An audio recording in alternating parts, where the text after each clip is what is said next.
What's going on, everyone? How are you guys doing today? It must be Monday, and actually more fitting, it's Monday. You know what that means. All the episodes for this week are going to be dedicated to John Huber. May he rest in peace. It's been absolutely amazing seeing all the love and support for him and his family, and seeing some tributes today for Raw was pretty great as well, with the opening segment. It's Monday, you know what that means. The discus lariat from Xavier Woods. I love to see that stuff. So all of the episodes this week, like I said, will be dedicated to him, and I'm very excited to see what they do on Dynamite for Brodie. It's going to be a crazy emotional episode.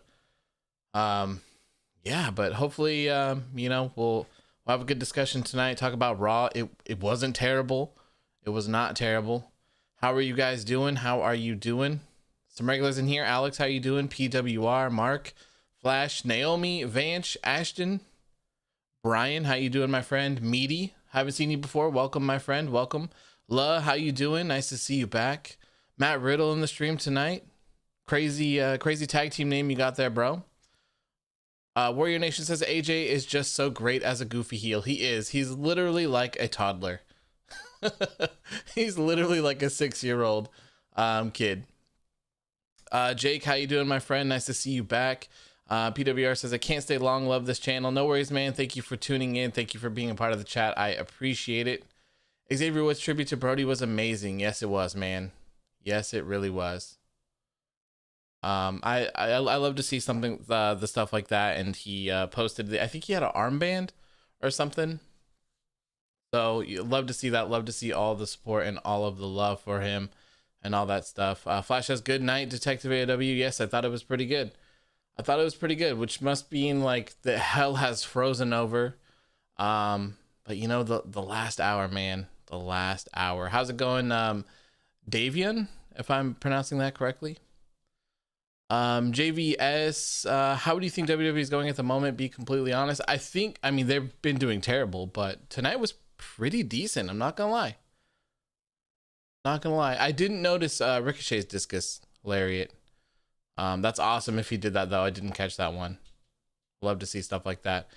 In the last, they just wanted to hype us for next week, but apparently failed. Yeah. Is that where we want to start? Is that what we want to do tonight? Do we just want to start off right at the end? Is that where we want to go? I'm sure that's what everyone wants to hear, right? The big cliffhanger. Did Randy Orton set Alexa Bliss on fire? Let's just do it. Let's get right into it. Let's get right into the meat potatoes of the show. I didn't like it. I didn't like it. It's not for me. It's not for me at all. Very cool idea, I guess. But this isn't a movie. And this, yes, it is a TV show, but it's not like a scripted kind of TV show, if you will. Like, this is all happening in real time. This is a live event. So you can't really have a cliffhanger like that. I don't know if they like... Let me check their Twitter to see what's going on.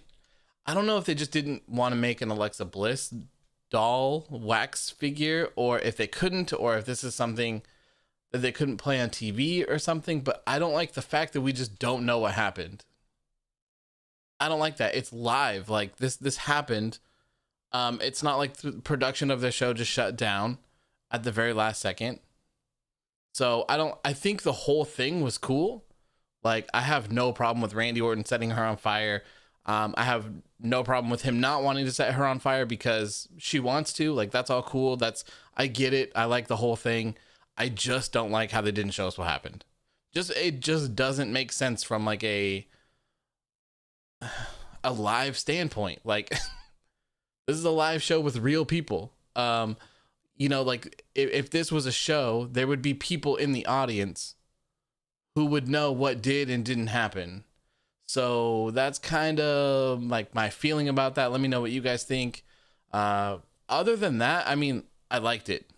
It's It didn't make sense. I was thinking that maybe they would have followed it up on their Twitter or something. Maybe they would have posted something of like her on fire or something like that, but they have not. They just posted the video. So it'll be kind of interesting. I legit thought that they were just going to have a match. I thought they were wrestling. And when she was coming down to the ring, I was like, well, I don't know how that's going to work. I don't know how she's going to wrestle in that gear. It would have been pretty cool to see them actually wrestle. So I didn't mind the ending, to be honest, because it's making more people tune in more, hopefully.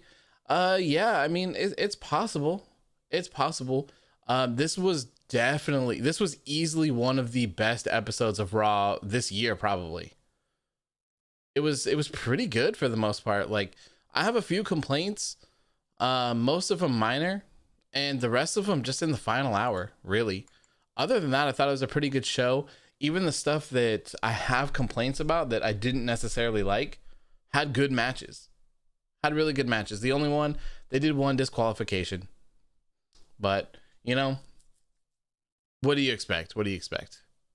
Once again, I did like that ending. Yeah, Flash. I can see how people like it. I liked it too. I just didn't like how they cut it off. That's the only thing. I mean, I appreciate what Randy explained about why she wanted it to happen, but in terms of context, this was hella weird. Yeah, it's pretty weird. Like, it's really weird. Like, it's, I don't know. Like, you try to balance this thing of like, this is supposed to be real, and you know, but like, if it's supposed to be real, then, but we're accepting that the Fiend is like some weird demon, hellish clown creature thing, that can like teleport and do crazy things. So like, why isn't Randy Orton scared about setting her on fire and going to jail? So, I mean, I guess I kind of get it in that terms where it's like, some things just have to defy logic, I guess, because none of it would really make sense. But I don't know. I don't know, man. The only thing that I hated is the cliffhanger and the Miz getting the Money in the Bank contract. Yes. The Miz getting the Money in the Bank contract back was absolutely terrible. Terrible. Why would you give him back the Money in the Bank briefcase? Why? I get the reasoning, but it's really semantics. Like, if you look at it, he was a willing participant, right? He came down to the ring. I can't remember if he was holding it or not originally, but he came down to the ring. John Morrison had it at some point, cashed it in, and he willingly was like, yeah, cashed it in, and then he participated in the match. To me, that's kind of clear as day, kind of going into it. I think the other stuff is semantics. And this just kind of proves the thing that I posted the other day about that guy being mad about people saying that the WWE creative team is just terrible and they have no plans for the Miz and the Money in the Bank contract. This just kind of proves that correctly. Like, here we are, man. This was bad. If this is the good side of creative, oh boy. Oh boy. Do you think Randy really set Alexa on fire? I'm so shocked. I'm speechless. I don't know. I guess we'll find out next week. I guess we'll find out. I'm assuming he didn't. Ashton says it was good for 2 hours. Yeah, I liked the first 2 hours for sure. Unpopular opinion, that Charlotte and Nia Jax match wasn't bad.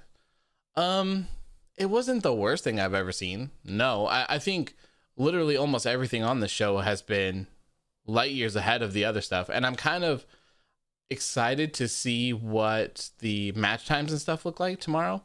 So if you saw my post about the Raw and SmackDown breakdowns for like match time, commercial time, and drama time, I'm going to do those every single week after the show.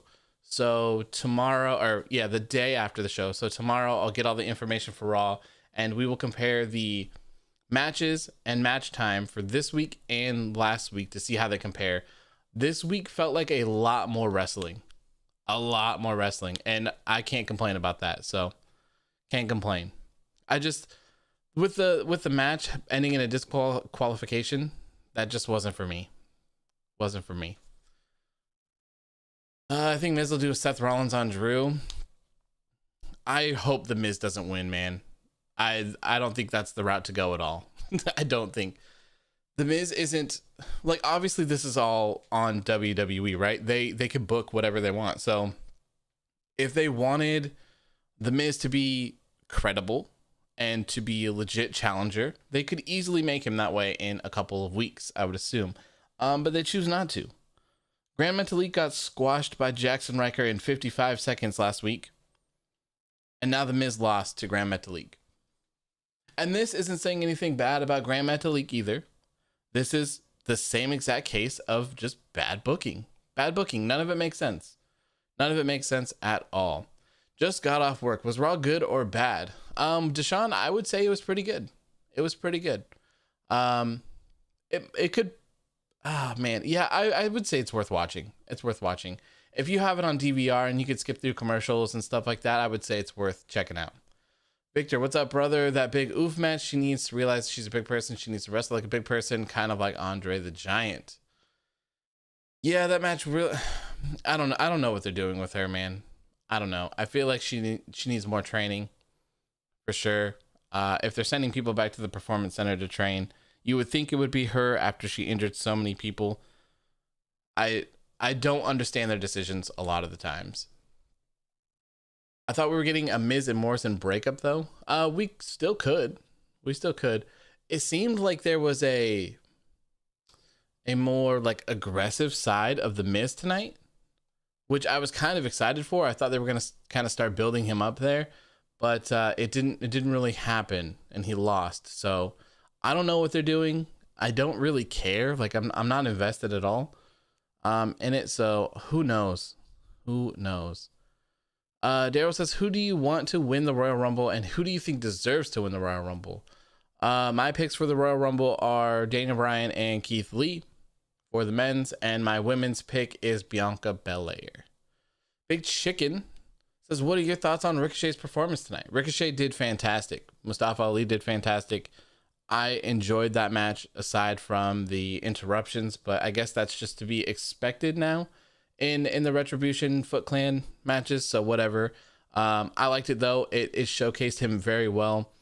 This is a person that kind of sits on the sidelines every week, doesn't really get featured, doesn't really get to do very much. So it's really, really nice to everyone that can kind of see him and see what we've seen in him the whole time back in NXT. It's not the same Ricochet. Ricochet in NXT was fantastic. He was booked well. He was amazing. And then main roster man that just really, really, really fumbled him. And that's, that goes with most people from NXT, unfortunately. This would imply that he's going to win the WWE title, right? And if so, then what's the point? He's definitely not going to be champ for longer than Randy, and he lost to freaking Gran Metalik. Title devalued. I don't see the Miz winning. I really don't. And oh man, I didn't even think about having two failed cash-ins, man. That would be brutal. Brutal. Didn't Miz say he would quit if he doesn't main event WrestleMania again? I'm not sure, Rachel. I'm not sure. Do you have a DQ or clean finish over Keith Lee on Legends Night? I don't know, Kobe. I would assume with WWE. I don't know. That's hard to tell because Keith Lee hasn't been booked that well.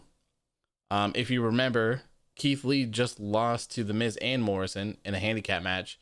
But, it's like, oh, yeah, it was a handicap match. It's 2 against 1. Yeah. But Drew McIntyre squashed them both.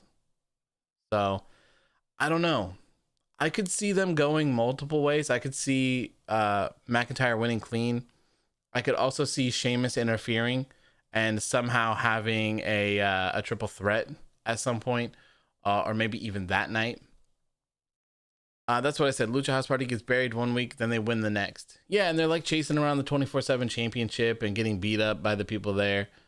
It's like, it doesn't make sense. I just wish that there was some consistency in their booking. That would make everything a lot easier. I said this a while ago too. Like, Natalya did nothing but lose, and then she just randomly beat Bayley, and then she just was back to losing again. Why? The Miz has done nothing but lose, and then he beat Otis to win the Money in the Bank, and then he's done nothing but lose. It's weird.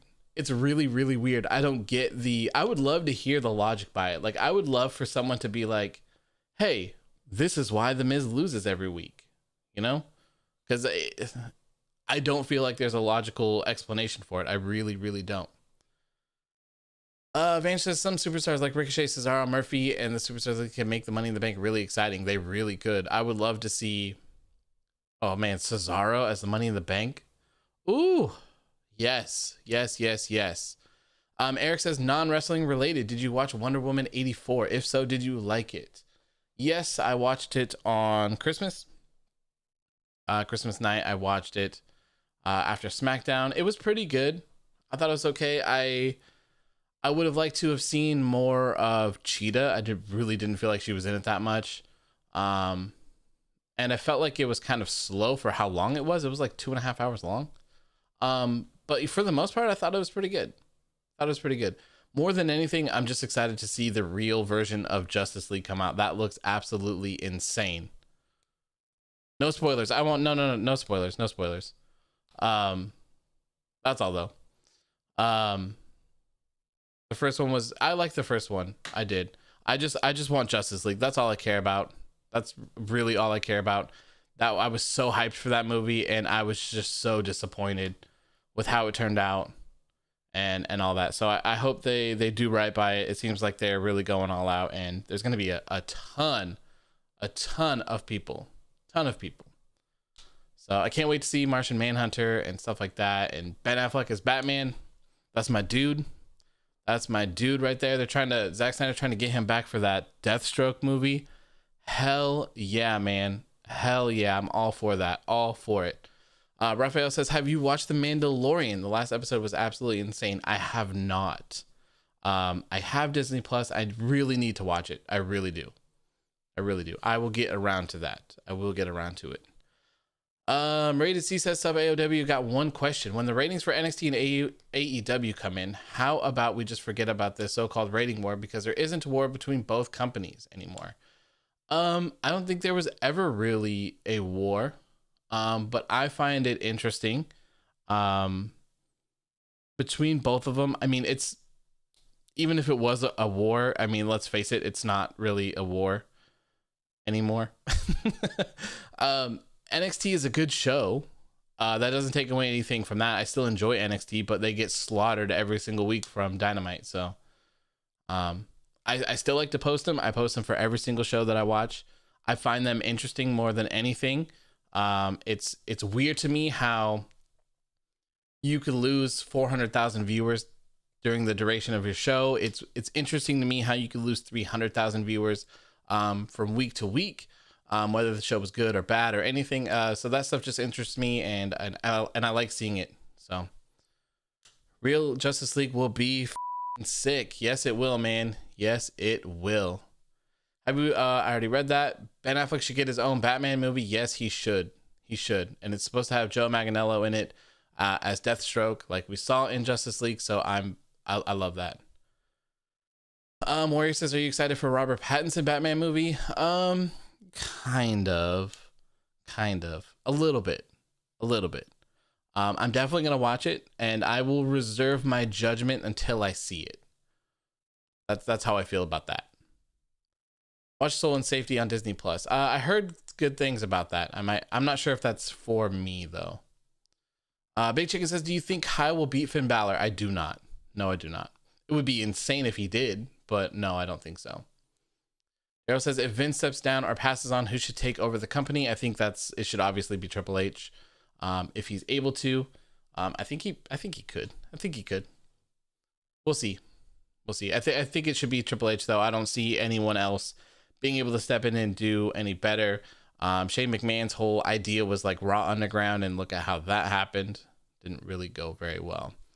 Raphael says, man, watching Dynamite on Wednesday is going to be rough. I don't think I'm prepared. Me either, man. Me either. It's really going to be hard to watch. Like, the entire episode is so Dark Order focused. I think there's going to be a lot of tears. There's going to be a lot of feelings. It's going to be hard to watch. And it's probably going to be hard to talk about afterwards, but I'm glad they're doing it. I think that's a very cool thing that they did, pushing New Year's Smash back a week and doing this tribute to him. Obviously, he means a lot to everyone in the business, so I really like to see that. Davian says, Marvel or DC? I am a DC person. Mark says, I heard the Snyder Cut is getting an R rating. Yes, I've heard that as well. I believe Batfleck, he likes to use the F word apparently in that movie. He likes to say F. I thought WWE would air a video tribute to Luke Harper. I'm fine with the opening picture that they did. I think that's enough, and I think that, you know, people that were close to him paid respects to him in their other ways. So I think that's fine. Do you think WWE did enough for John Huber's memorial? Apparently people are mad that there was no 10 bell salute. Yeah, that's what I was just saying. I think it's fine. I think what they did is fine. I don't see, you know, what the difference is. They paid their respects to him as they should. They let people pay their respects to him as well during the show. They didn't censor people. They said it's Monday, you know what that means. So I think they did fine. I have really think on AEW, but do you really think having the Dark Order and most likely winning every match going to be good? I'm not necessarily sure they're going to win every match. Not necessarily sure that's going to happen. We'll see, though. I guess we'll see for the show. I think that would be a bad decision. I do. But we'll see. We'll see when we get there, J Wolf. Giovanni says, do you think WWE should stop Raw and SmackDown brands and have a full roster? I do not. No, I do not think that they should. I think they should remain on the brand split. I don't think that that would be a good idea. I think that would make the shows a lot worse. Ashton says, bring a tissue box for Wednesday. You're going to need one. Absolutely, man. Absolutely. That one's going to be brutal. Absolutely brutal.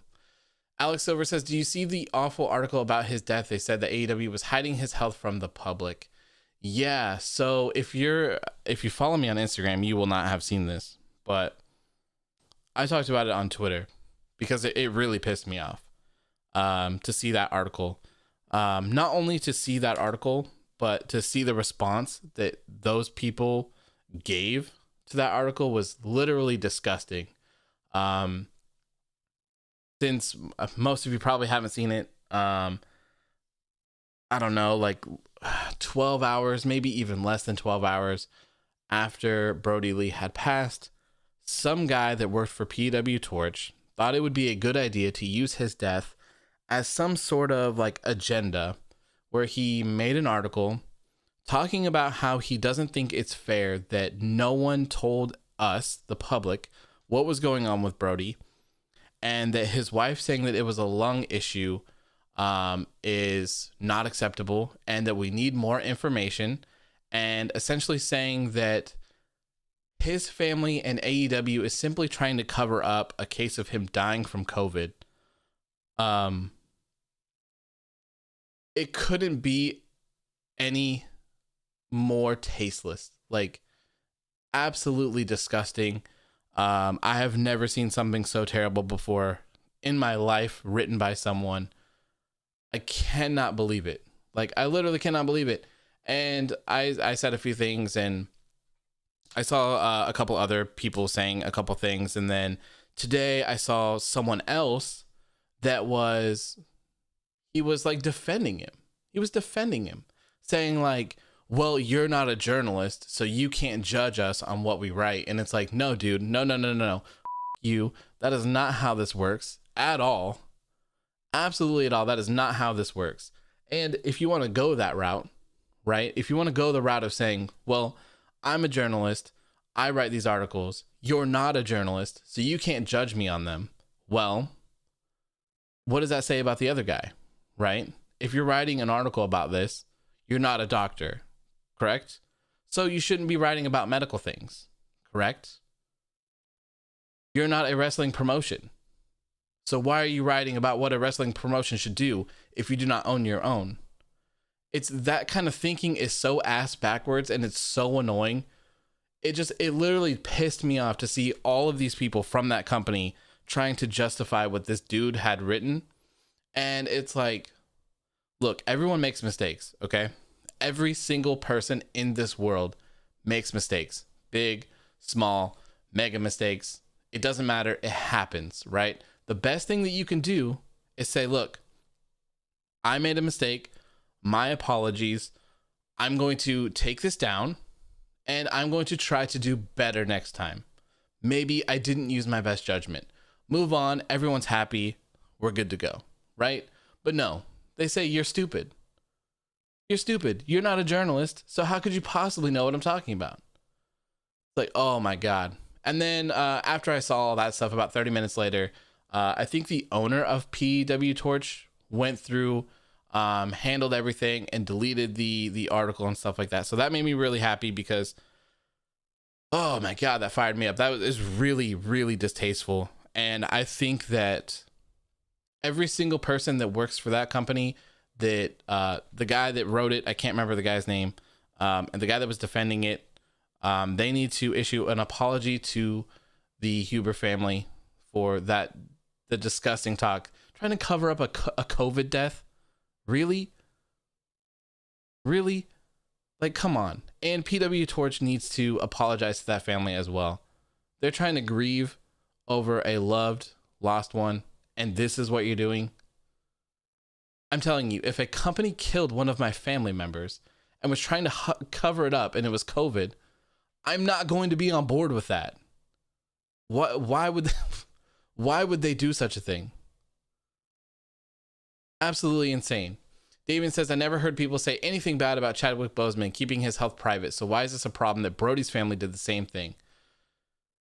Yeah, same thing, dude. Like, it's so frustrating. It's so frustrating to see, like, just because these people, I think this is what I said to him, was just because you see these people on TV or just because these people are famous does not mean you should be privy to every single thing that happens in their lives.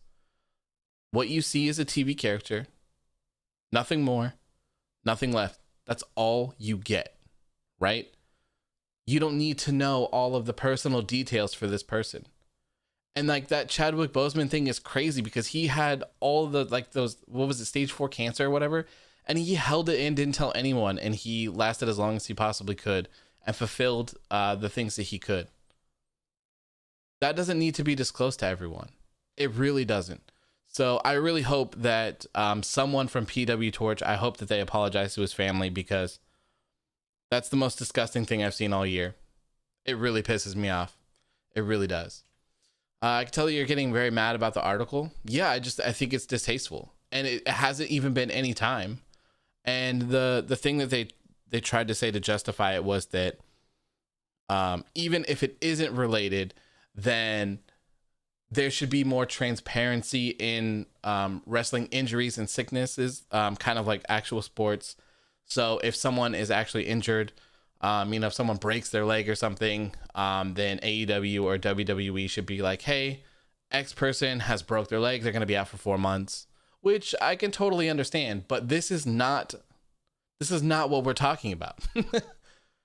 These are two different things. So you didn't have to use that one thing to get that clickbait to get people to read your article. You didn't have to try to tie them in together. You didn't have to accuse them of covering up something like that. Oh God, just really pisses me off. Really, really, really pisses me off. Exactly. Why would his wife agree? Yeah, it doesn't, none of it makes any sense. It's just completely disrespectful. Completely. Hey, yo, what's good? How's it going, Hoodie? How are you doing, man? Thank you for coming in. Chadwick's death still hurts me. Yeah, man, it's sad. It's really sad. The article proves that some people are really sick. Yeah, it really does. It really does. Like, I'm not interested in any stuff like that. Like, I'm not gonna sell you a t-shirt in memory of someone that passes away and keep the money. I'm not gonna do anything to make money off of someone's death. I'm not going to clickbait things off of someone's death. Like, to me, that is just, it's low. It's low. Footballers keep their personal health to themselves as long as it's nothing to do with football, which I doubt he got from AEW. Yeah, they haven't really gone into detail about it at all, and I don't expect them to. It's their own lives. If she wants to go into more detail and tell the world what happened, That's her decision. If she doesn't, then she doesn't. I don't think she needs to. I don't think anyone needs to. I don't think anyone owes anyone anything at all. So I think people just need to mind their own business and be respectful. Look at how, just look at how many people it's impacted. Even today, like all day, the past 2 days, my entire timeline on Instagram and Twitter has just been about Brodie Lee, Luke Harper, John Huber, just anything. So Giovanni says, LOL, the picture. Yeah, I had to have that picture for tonight. Does anyone remember Brodie's last match? King, I believe it was him defending his TNT championship in the strap match against Cody. It's the ungrateful attitude of today's world. Yeah, it really is. It really is. I mean, I guess that's just the way that it is, but you know, that doesn't fly with me. So I was very pleased to see other people upset with it. And I'm very glad that they took it down. I'm very glad about that. Okay. All right. Now that I think we're done, I think I'm done ranting and complaining. Let's go over the show tonight. If you are here, thank you. I appreciate it. If you haven't already, please make sure to hit that subscribe button. We're at 789. Actually, let me refresh this and see. Oh, 795. Amazing. Thank you guys so much. Only 5 subscribers away from 800. Absolutely insane. And my first month of doing shows, I absolutely appreciate it. If you're also here, please make sure to hit the like button. It helps me when the video gets published from being live and it ranks higher up. So all good stuff, so I can do more videos and do other stuff. Please, can we stop talking about those bastards of PW Torch, please? Yes, we are. We're going to move on. We're going to talk about the show. I am done talking about those clowns. I was here when we hit 600 subscribers not long ago, LMAO. Yeah, man, it's been crazy, Jake. It's been crazy, man. The support has been fantastic. I love it. I can't thank you guys enough. Can't thank you enough. Okay, so tonight's show. Tonight's Monday Night Raw. Here we go. We started off with a John Huber, Brodie Lee, Luke Harper tribute. We had a Drew McIntyre promo. Keith Lee versus Sheamus for a #1 contenders match for Drew McIntyre's WWE Championship. The winner will be facing Drew McIntyre next week on the Legends edition, Legends Night of Raw, I guess I should say. The Miz versus Gran Metalik backstage segment with Elias, Jaxson Ryker, AJ Styles, and Omos. Shayna Baszler versus Dana Brooke. Alexa's Playground. AJ Styles with Omos versus Elias with Jaxson Ryker. Mustafa Ali versus Ricochet. Nia Jax versus Charlotte Flair. The New Day, Jeff Hardy and Matt Riddle. Oh, wait, hold on a second. The Positively Hard Bros, if you will, versus the Hurt Business. The Miz gets his Money in the Bank briefcase back. And Alexa Bliss challenges Randy Orton. Dave says, just subscribe, bro. Road to 10 million. Oh, God, we're very, very, very far away from 10 million. How about 1,000? How about 1,000? Road to 1,000. King D says, now, author, I know you're going to go off about Jax versus Flair, but can we agree they have good chemistry? I'm not going to go off about anything on the show tonight. Nothing. For the most part, I thought the show was pretty great. We kind of already talked about the things that kind of were irritating and I don't think should have happened. So I'm just going to kind of chill, talk about things, see what you guys think, see what you thought about the show in general, where you think things should go from here. If Triple H just take over WWE, he should work with AEW. I don't ever see that happening, Giovanni. I don't. That was so sus when Riddle said that. I was laughing so hard. Yeah, I was like, wait a minute, what? What? The Positively Hard Bros. It's like, oh man. And then Xavier Woods also said that he was they want to win their tag team titles back and then touch tips with Big E. I thought that was pretty funny as well. So anyways, this show started off with a Drew McIntyre promo. This man's was in full gear with his sword and his kilt. I have no idea why he didn't wrestle tonight, so I don't quite understand why he was gimmicked up.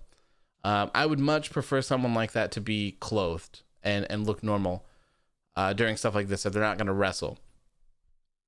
He opens up the show, says, It's Monday, you know what that means, which was fantastic tribute to Brodie, Luke, John, whatever you want to call him, whatever name you want to call him by. So I thought that was awesome. That's literally the perfect way to start off a show, in my opinion. And I really hope that AEW does it on Wednesday with Dynamite. It's Wednesday. You know what that means. I really, really, really want to hear that. Jake Holden says Triple H would not work with AEW. Yeah, I don't think so. He wears that every time, like, bro, wear a suit like the Hurt Business. Exactly, Davian.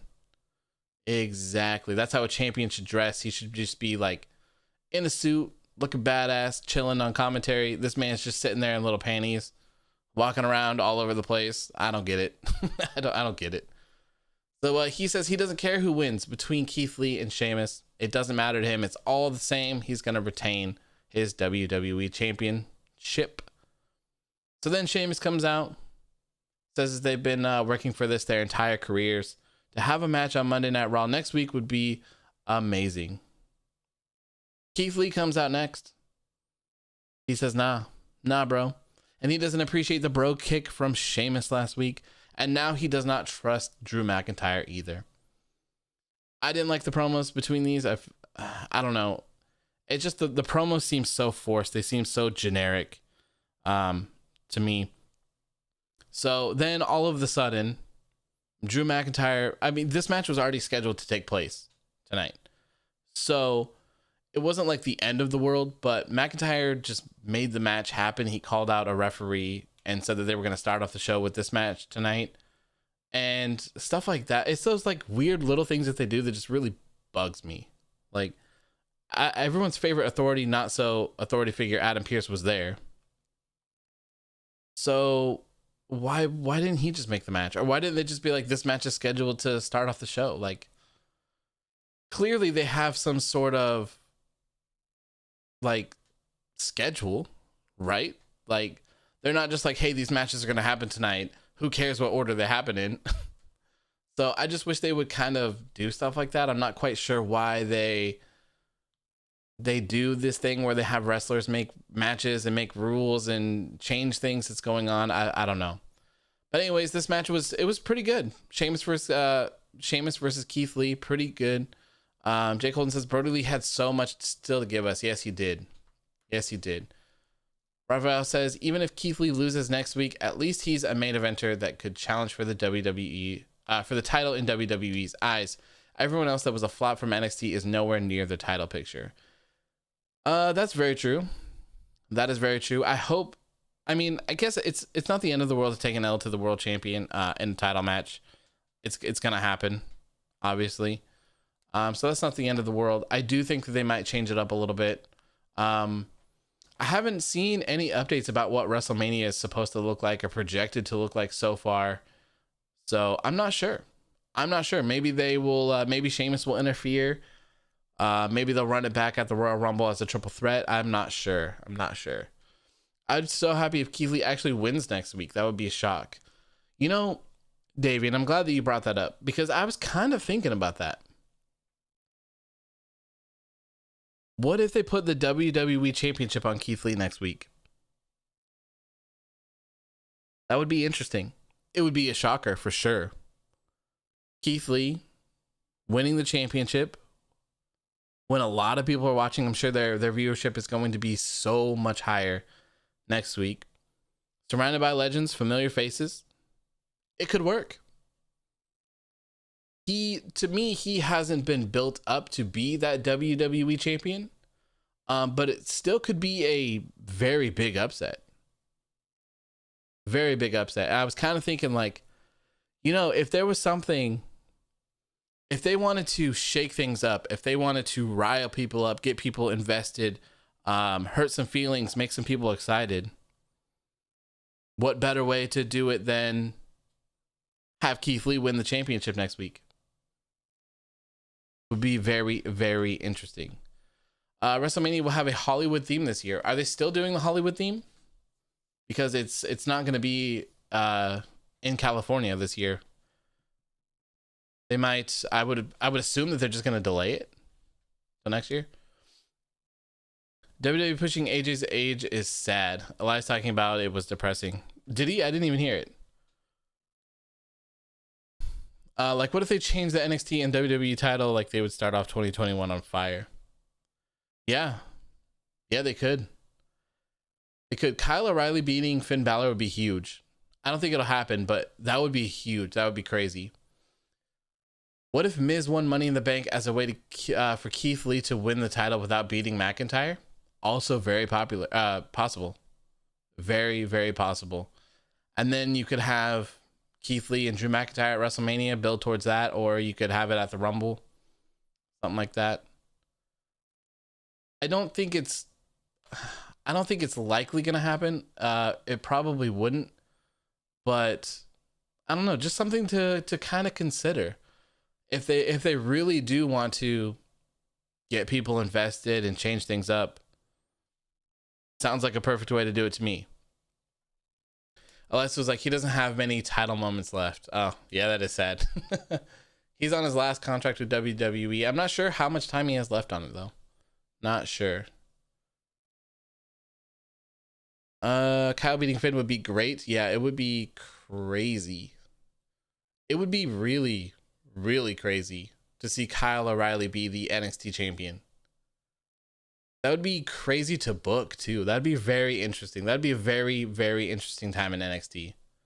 Would Adam Cole be mad? I'm kind of surprised that they haven't played on that whole thing at all, of like Adam Cole being mad that O'Reilly's getting all these shots and stuff like that, and he's not. This would be the perfect time for Orton bringing back Burt in my life, even though he hates it and wouldn't do it. Yeah, I don't see that happening. Bane says, I think that we would enjoy the next week's Raw, as whenever WWE wants some good ratings, they put on great matches like Big E versus Sheamus on SmackDown or Kevin Owens versus Aleister Black on Raw during the drafts. Next week's Raw is going to have good ratings regardless of what they put on it. Everyone's going to tune in to see the legends.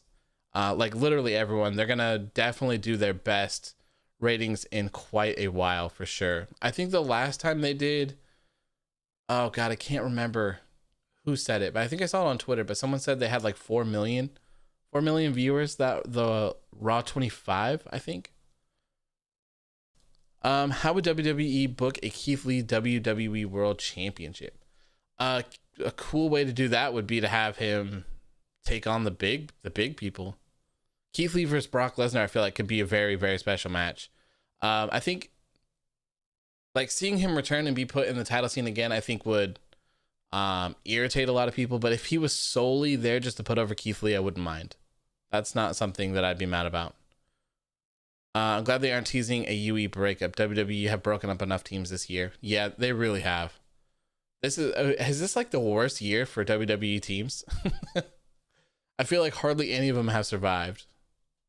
It'd be crazy to see O'Reilly win, then Karrion Kross would squash him. Yeah, so that's why I'm kind of feeling it's going to be Baszler to retain. And I don't think he really has any plans on bringing the Demon King back, but Demon King Finn Balor versus Karrion Kross would be money. I think they would get a lot of viewers for that show.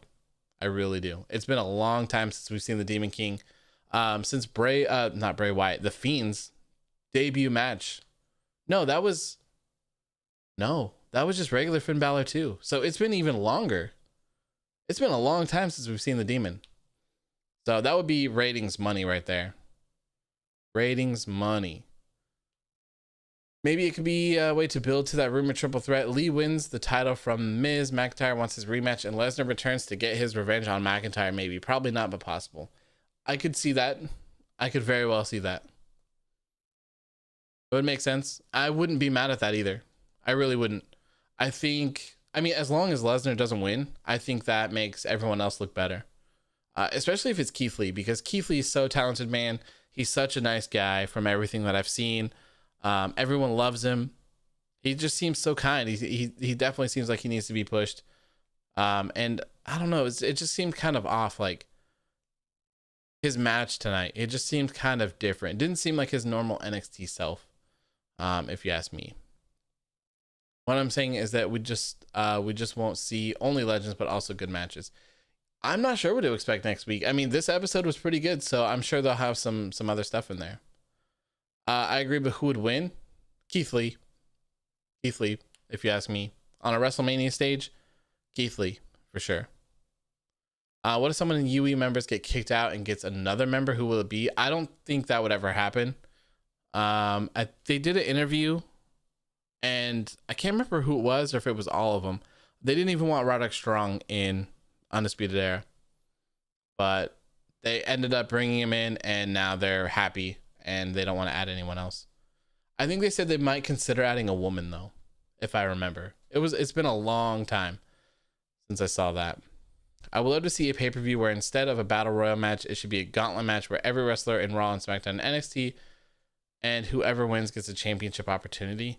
Yeah, the only thing about gauntlet matches is that it just like, they're just not fair, so it's kind of weird. I mean, I guess you could say the same thing about a Royal Rumble. Not really fair when someone enters 30. I don't know, but it just kind of seems obvious that someone towards the end is winning. But I mean, I'm open to seeing different things from them for sure, especially if it means championship opportunities.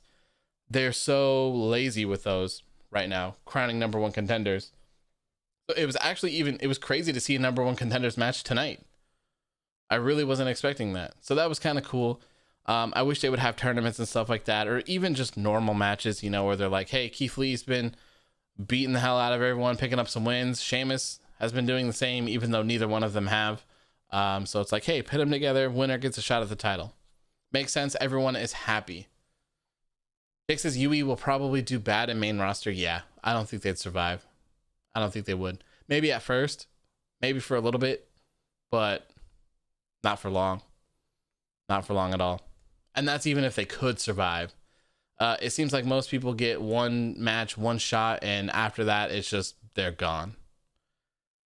It seems like every week we get further and further away from what Lee was in NXT. I don't think he had a single high-flying move tonight. Yeah, I don't think so. I don't think so either. I think that maybe that's what his training is. It's just big man wrestling. Seems to be what Vince liked. And I didn't think the match was bad by any means. It just didn't seem like Keith Lee standards, if you ask me, because these NXT guys are a whole new breed. They really do put on some fantastic matches. I don't think I've ever seen a bad NXT takeover in my life. They're all so good. All the matches are great. All of the people there are super talented. So it just seems kind of off. So if they do Demon King versus Cross, who would win? Because you can't have the Demon lose, but you can't have Cross lose. Yeah, it'd be a tough one. It would be a real tough one. I would go with Cross because I don't know what the long-term plans are for Finn are. And I'm not sure how long he's signed for. It's very possible that he wants out. And actually, Brian, since you brought that up, that's perfect that these questions are close to each other. Brian says, what's next for AJ Styles? I don't know what's next for AJ, but he did say that he wants to team up with Finn Balor as a tag team.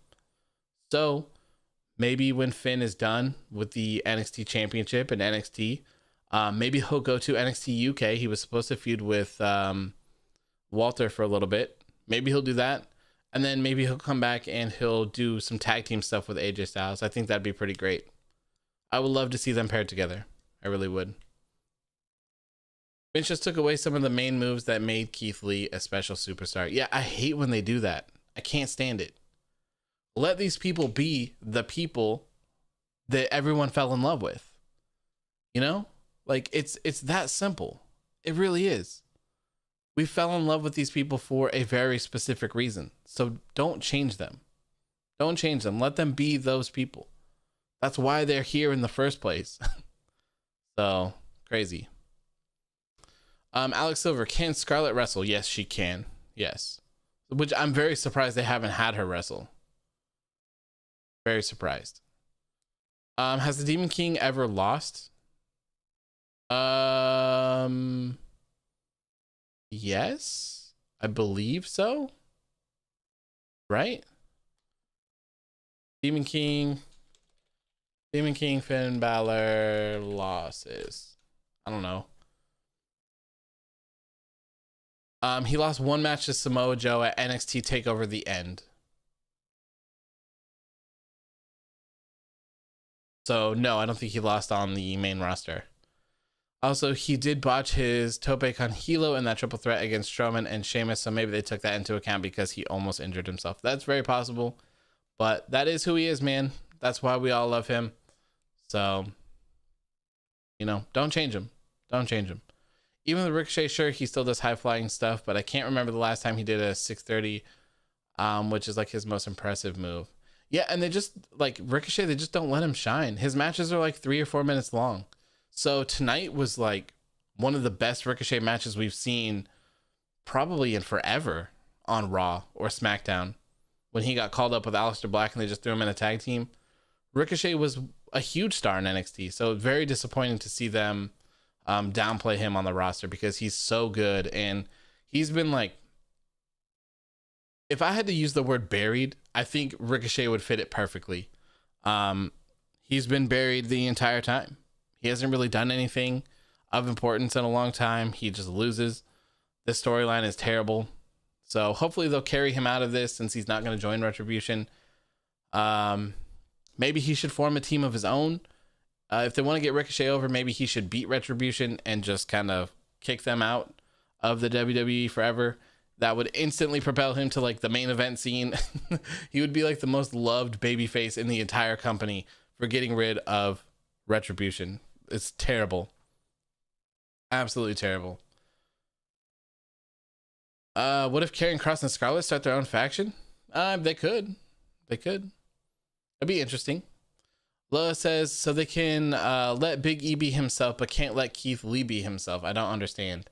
Yeah, but I mean, even with Big E, they separated him from the New Day. And I don't know if they are making him do these things, but he brought back the hand stuff in his entrance.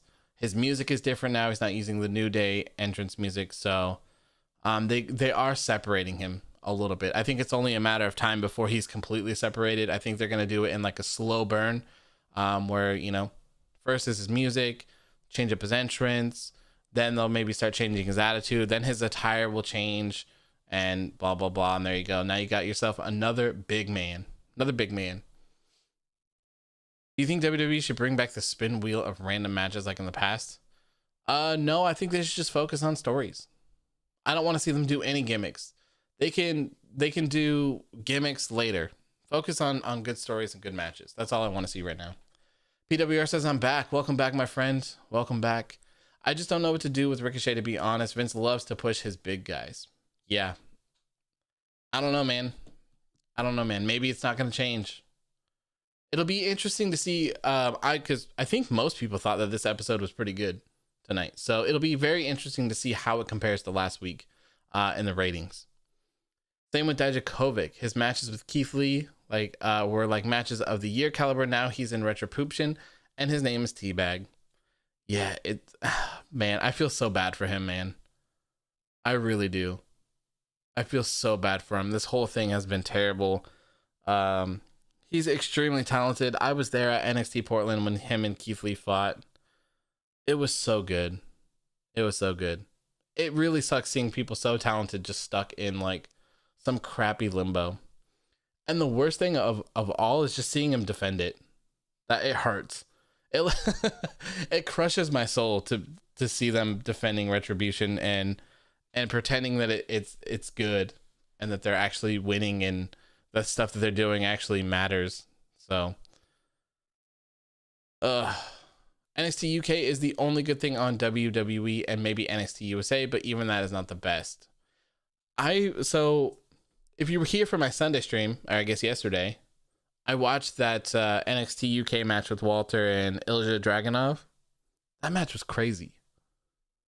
Absolutely. And they slapped the living hell out of each other.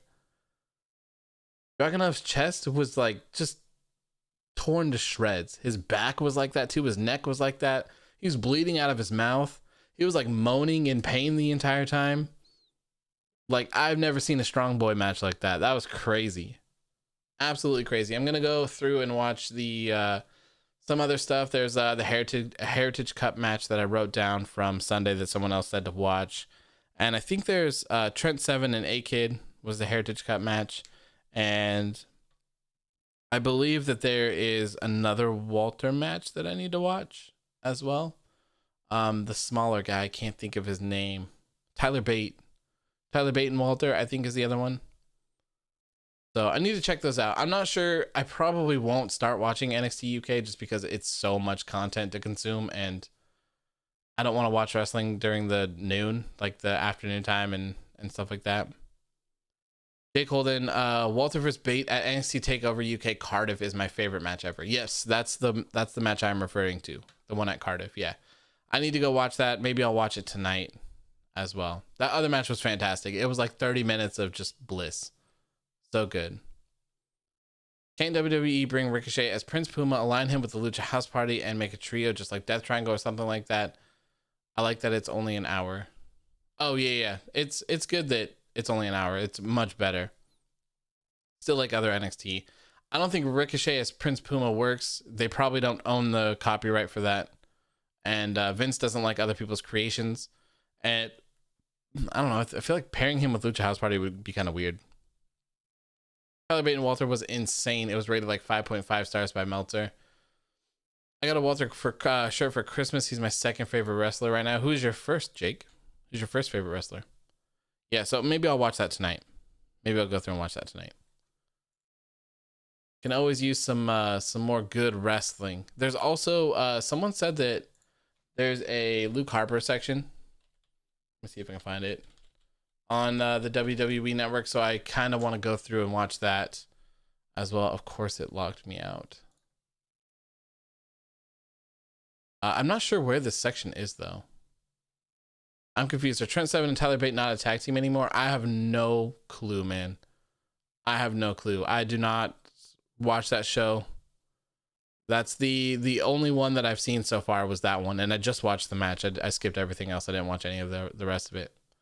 I do like how their thing is set up though.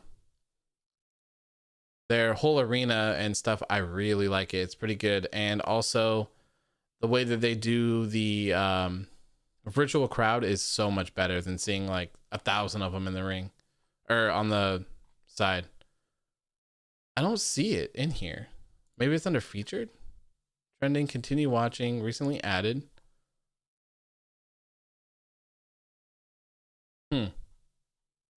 Again, maybe it's just like really far down.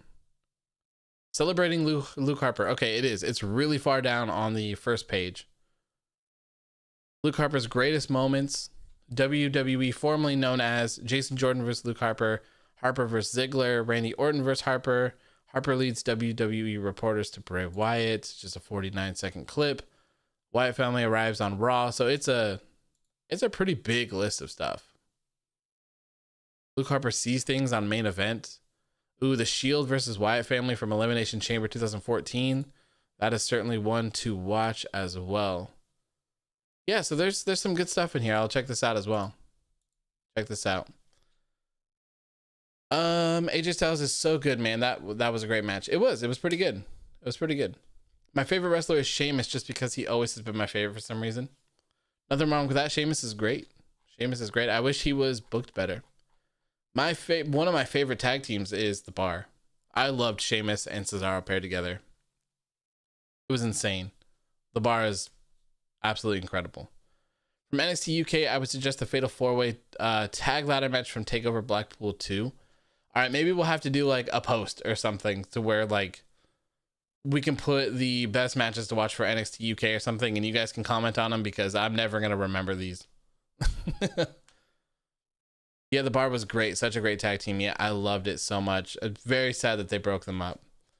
J Wolf says, if I had Tony Khan's budget and had to pick 4 wrestlers to start my promotion, I'm taking Walter, Hangman, MJF, and Kyle O'Reilly. I think they're all brilliant in their own ways. That is definitely an interesting roster for sure. Les says, I can see Sheamus beating Lashley for the title. That'd be interesting. I think Matt Riddle's going to be the next up, though. Definitely seems like Riddle. They kind of teased it a couple times already, and he hit him with the knee tonight as well before escaping after the match. Answer my question? Which one? Oh. What would you think about Big E winning the Rumble and beating Roman to carry both titles? I'm totally fine with Big E winning the Rumble. I'd be totally fine with him beating Roman. I wouldn't want him to carry both titles. I don't think that would be very good at all. But everything else, fantastic. Fantastic. Walter, Sheamus, Rhea, and Bryan. Les says, I really want to see Shayna be champion. Yeah, man, that'd be pretty cool. I like Shayna Baszler, man. I guess I kind of get why people don't like her. That style of wrestling isn't for everyone, I guess, but I like Shayna Baszler. I think she's great. So hopefully, I would love if they would just not have her paired with Big Oof and just let her do her own thing, you know? Jeff needs to go to AEW to have one final Hardy Boys run with Matt. I don't think that's going to happen, man. Unfortunately, I don't. He just signed a new contract this year, multi-year contract. The reason why he probably doesn't want to is I think they probably promised him a title run. They've probably promised him getting his old music back. He's already talked about that before. So he's probably going to have some sort of run in WWE. And then he's going to have a sweet retirement, man. Matt's not going to, obviously, unless he works out something with AEW. I'm sure that WWE will take care of Jeff forever. And he'll be considered a legend. He is a legend, if you ask me. Having Jeff without Matt, though, is kind of weird. When you go into like the history of Jeff and stuff like that, because obviously he's a big tag team person. So I don't know, maybe they just wouldn't go back that far and they would just start at that Undertaker ladder match or whatever. Who knows? Shayna should have been champion when she faced Becky at WrestleMania. Yeah, I would agree, Ashton. I would agree.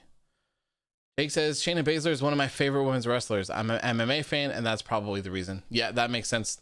Makes complete sense to me. Oh, I probably have to take Rhea over O'Reilly for the women's division. That's a good choice. I just want him to have a tag title run with... I don't want to have him have a tag title run with Riddle. I don't like that tag team. Jeff needs to win the WWE title. Yeah, I mean, right now it's just kind of crowded. You know? World title scenes are pretty crowded with some people. Right now we got Keith Lee battling and Sheamus battling. We have probably a Brock Lesnar return on the way, I would imagine. For Roman, we got Kevin Owens. We got Daniel Bryan. I would love to see Daniel Bryan versus Roman Reigns at WrestleMania. I pray to God that it is not Goldberg. I do not want to see that man in the ring again. Especially with like the high caliber of matches that Roman Reigns has been putting on with Kevin Owens and Jey Uso and stuff like that. I really think that Goldberg would just really, really bring him down. Instead of a 20-minute match with Jey or Kevin Owens, it would just be a 3-minute match with Goldberg. And nah, hard pass for me. Hard pass. What are some surprise returns you think will happen at the Rumble? I would love to see Andrade return. I would love to see Andrade return at the Rumble. That would be a huge pop for me. And even more pop would say Andrade Cien Almas. Give that man his name back. Aleister Black would be another huge return. That would be fantastic. I would love to see that. Maybe Edge again. That would be kind of crazy. Brock Lesnar, another one. Unfortunately, I think that could be one as well. If I'm watching the Royal Rumble and comes out, I'm gonna lose my shit. I'm going to lose my shit. I'll be like, oh man, that means that he's gonna win the Royal Rumble, and that means he's gonna fight Roman Reigns at WrestleMania.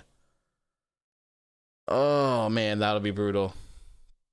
Taker could be one. I don't ever want to see Taker in the ring again. I hope they just let that man chill. I noticed that he's not in the promos for Legends Night, so hopefully they just let that man retire, man. Let him chill. He's been wrestling forever. He's been the backbone of the company forever. Just let that man relax, you know? Just let him relax. So anyways, after the first match, Keith Lee versus Sheamus, Keith Lee wins, and he will move on to Legends Night next week, where he will challenge Drew McIntyre for the WWE Championship. We've already talked about this in depth a little more, so I'm not really going to go on about it anymore. Agreed, but it's Vince, so you know that he will come. Oh yeah, I'm sure, Jake. I wonder how long it's actually going to be until he returns or he's in the ring again. Not even necessarily in a match, but just there. Humberto Carrillo, welcome back. Welcome back. Lois says, Detective, I've got to go. Have a great stream. The man is out. Thank you for tuning in, my friend. Thank you. I appreciate it. Hope you have a good rest of your night. The only reason why Berg and Ziggler was good was because Ziggler sold the shit out of that spear. Yeah, man, dude, Uncle Ziggy can sell anything. Good Lord, that man is fantastic. Ricochet is another one. Ricochet is very, very good at selling. I think Lee is definitely one of the better personalities to win the Rumble. Yeah, not mad at that at all. Not mad at that at all. Anyways, after this match, we had a very, very random match. The Miz versus Gran Metalik. This match made absolutely no sense.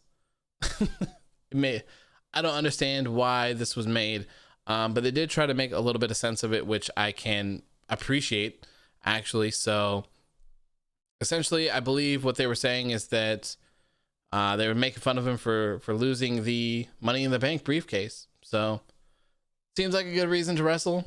So, not mad at that. It'll be interesting to see how long this match was because I wasn't like paying the closest attention. Let's see if Cage matches up. It was probably like 2 or 3 minutes. December 29th. Yeah, it's not on here yet. So, a couple minutes. The Miz, he seemed really aggressive in some parts of it. So I was like, okay, cool. They're going to bring back that side of the Miz that everyone loved. Like from when he was the Intercontinental Champion. Like that stuff was so good. He was the highlight of Raw. With the Miz Taraj and stuff like that. So I'm like, cool. They're going to bring this back. He's going to be aggressive. It's a shame that they waited so long and that he lost he lost the Money in the Bank and now they're going to go this route. And then he lost. He lost to Gran Metalik. Absolutely insane considering that when we go from a booking standpoint, Gran Metalik lost to Jaxson Ryker in 55 seconds last week on Raw. So that's kind of where we go on with this whole consistency thing. I don't know. It doesn't make sense. It really doesn't. Good for Gran Metalik and Lindsay Dorado for being on TV. Kind of cool, but it just doesn't make sense booking wise. I don't know what they're doing with The Miz. I don't know what they're doing with John Morrison. Hopefully they split them up and they feud with each other so that they can do something interesting at some point. I think that would be the route to go. Let Gran Metalik and Lindsay Dorado, they're Lucha House Party. So they're a tag team. Why aren't they in the tag division? Where they're desperately needed. They are desperately needed in the tag division. Why is Gran Metalik beating up The Miz? It doesn't make any sense. Why did Metalik win unless he gets a push? That's the thing, that it doesn't make any sense because he's not going to get a push. If he does, I mean, that'll be cool and I'll be proven wrong, I guess, but it's not going to happen. No one ever does. Natalya beat Bayley in a quick match and then she lost 2 tag matches in a row or something like that in like 2 minutes. So it's kind of frustrating to see stuff like that. I just wish that if they were going to do these types of things, that they would just be consistent with them. That's all. I don't feel like you should have someone being squashed in 55 seconds only for the next week to have them beat someone else. Even though they're both kind of been looking up at the lights, just better booking goes a long way. It really does. But with that being said, it wasn't like the worst match in the world for what it was. Couple minutes long. Meh. It wasn't a squash. Everyone kind of got off some offense. There was no disqualification. There wasn't anything really hokey about it. So no complaints. No complaints. I also heard that John Morrison wasn't planning to stay out of WWE that long. Like he said that he had to film a movie and was going to come back after, but wanted to try out other promotions. Yeah, very possible. I don't know. I haven't really followed him that much. Yeah, like there's a difference between an upset and a nonsensical winner. Yes. Yeah, an upset completely different. Like, yeah. I mean, now we're talking story right? Which makes sense. But for this just kind of seemed like a filler match. It would be better if they were even at least trying to tell a story with The Miz, but he just kind of seems upset. Other than that, there's no like redemption. There's no anger really. There's no, I mean, there was a little bit of aggression, but nothing crazy. Uday says, bring Shayna's homies and give them tag titles. Shayna Raw Women's Championship and let them rule the division. I'm not quite sure that they're ready for that. Marina Shafir and I can't remember the other one's name off the top of my head. I don't think they're ready. Alex Silver says Leon Ruff. Yeah, that pretty much sums it up. Not good. And I can't believe he's getting another rematch against Johnny Gargano. Why? And some people actually have the nerve to tell me that they're making Leon Ruff a star. Some people in this world actually believe that Leon Ruff is a star. In what world? In what reality is Leon Ruff a star? Please, give me a break.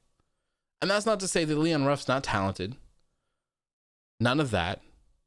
We're talking about a star here, okay? Big difference. We're talking about wonky roll-up wins. We're talking about winning by accident. It's not good. It doesn't make him look good at all. Yes, he's got some flashy, cool moves, but why can't he just use them in a match and get some wins like a normal person? I mean, if he can wrestle, though, let him wrestle. Let him wrestle.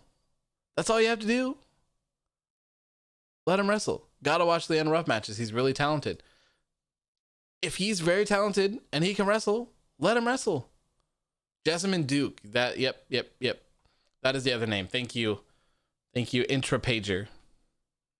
You got it. Yeah, just let him wrestle.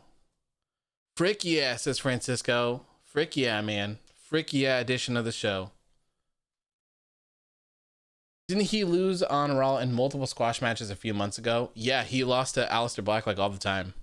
And he was featured in the early pandemic episodes, I think. I mean, I'm happy for him that he's in a company and he likes what he's doing, but the story is just not good. That's not how you get someone over. We're talking about Damian Priest and Johnny Gargano. Like, beating those guys is a big deal. So, like, just kind of the hokey stuff is just not good. Uday says, for how long is the 24/7 championship still there? I don't know, man. I think it should have left a long time ago. It really should have. Leon Ruff is really good. He was good in Evolve. I'm not saying that he's not. I'm just saying that it doesn't translate. It just doesn't translate. If he can wrestle, just let him wrestle. You know? Let him showcase his abilities. Let him get over. Let him beat some other people. You have other people that he can beat. He doesn't need to just jump in the ring and box with Johnny Gargano or Damian Priest.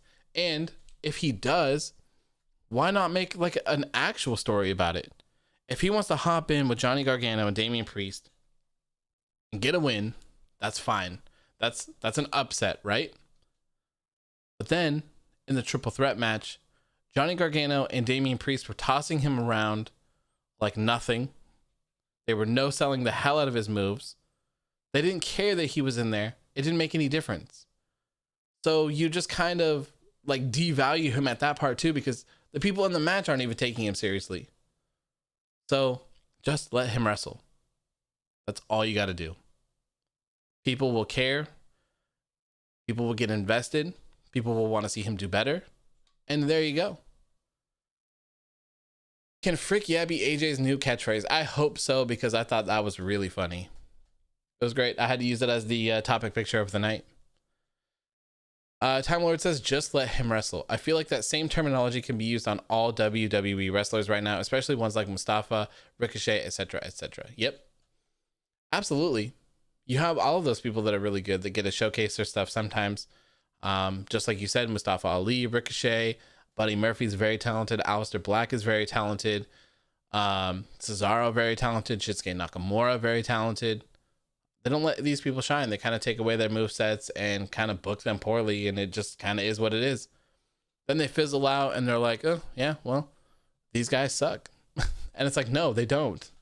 You just you gave them that perceived image by the way that you handled them and the way that you booked them. Would you mind if WWE started their own version of Bloodsport called Fight Pit, hosted by me? If they did their own thing, there was a Fight Pit, there was its own show on its own night or on the network or something, sure. Who cares? I think that'd be cool. I don't think they would ever do that, but that'd be a pretty cool thing to do. I certainly don't want to see it like featured on Raw every single week or something like that. Thank God AJ Styles directly debuted to main roster. Otherwise, he would have debuted at NXT just like Shinsuke Nakamura. Then yeah, it could have been brutal. They've treated AJ pretty well, and I think it's pretty telling for people that if you are a wrestler at any point in your career, that you probably shouldn't go to WWE unless you're a star already. If you're over like AJ Styles, then you can go to WWE and you might be fine. If you're not AJ Styles, I wouldn't go to WWE. I would go elsewhere. I'd work myself up to be a main event player. I'd become a star, and then I would go to WWE if that was my dream. Can Adam Cole win the Rumble and face any of the champions? That would be really cool. I would love to see NXT featured in the Royal Rumble. Having an NXT talent win the Royal Rumble would be crazy. That would be crazy. And it'd be cool if they could pick, if they wanted to face someone from Raw or SmackDown. I would love to see that. That would be fun. Still pissed that Nakamura didn't win at Mania. I agree, man. I loved heel Shinsuke Nakamura. I loved the no speak English stuff that he did with AJ Styles. I thought that was great.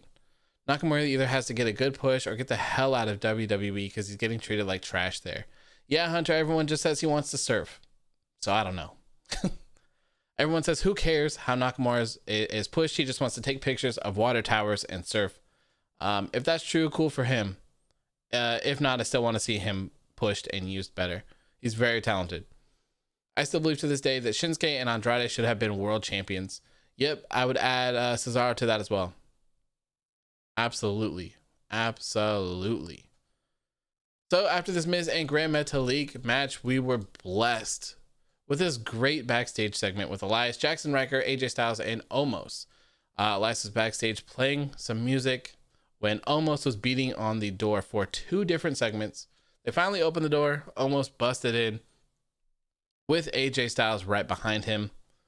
And AJ Styles was pissed because Omos is trying to listen to some classical music or something like that. I can't remember what they said. Can't remember the exact words that they said. They went back and forth. AJ Styles said that Elias isn't Johnny Cash, he's Johnny Trash, which I thought was funny as well. Then AJ Styles jumps up, chest bumps Omos while he's standing there, and gets right in his face and yells, "Frick yeah." I thought this was great. I love toddler AJ Styles. I think it's funny. He's good in any role that he does, so I thought this was fantastic. And I actually, surprisingly, I thought the Omos pairing with AJ Styles was kind of awkward and didn't really fit at first, but the more I see them together, the more I really like it. I really like it. I like the pairing, and it'll be interesting to see one day if Omos gets in the ring with him on his team or helps him up. We haven't really seen him do anything except carry him around and be a big tough guy, which is pretty cool. So it'll be interesting to see that going forward. I like where they're going with this. I'm not sure what's next in store for AJ Styles really, but it's fun. At least what he's doing is fun, so I can't complain about that. If Andrade got released for whatever reason, which company would you want him to go to? Obviously AEW.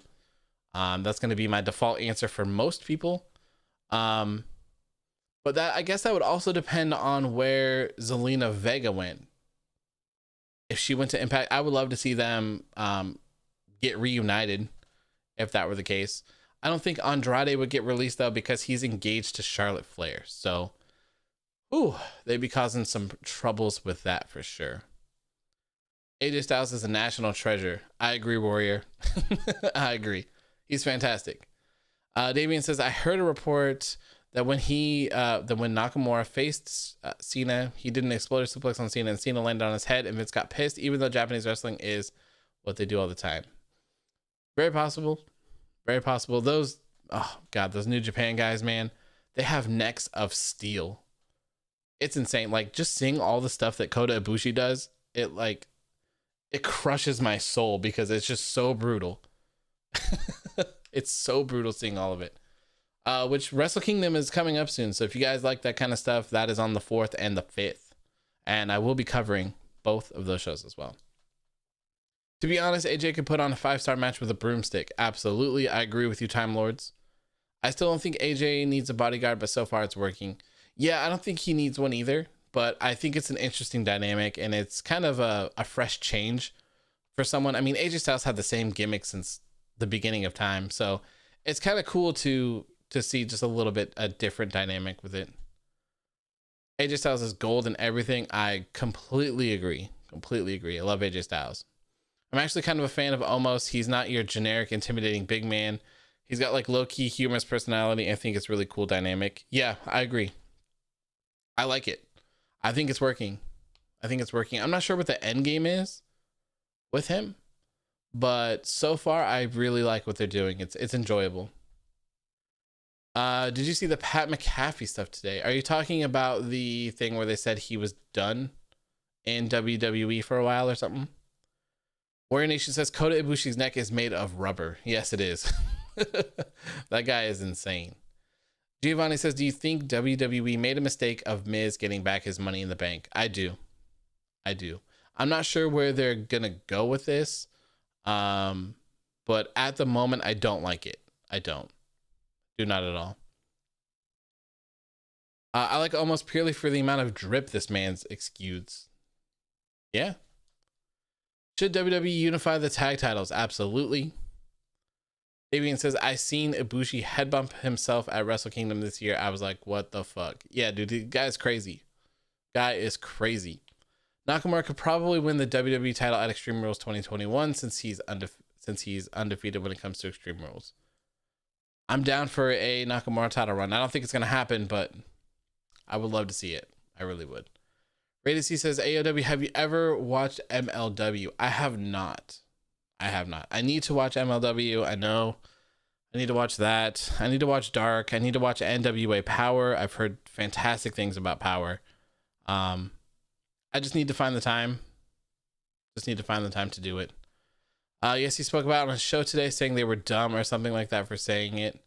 I saw it briefly. I didn't look into it very much. I didn't really go over to it or open the article or whatever it was that I saw, but I'll go look into it after the stream and see what all was said and what's going on. Do you think Raw ratings will go up or not? I would assume so, Francisco. I think they'll probably be up a little bit. I wouldn't expect anything crazy. Probably like 1.6, maybe 1.7 if I'm being generous. 1.7. I can't believe Ibushi is 38.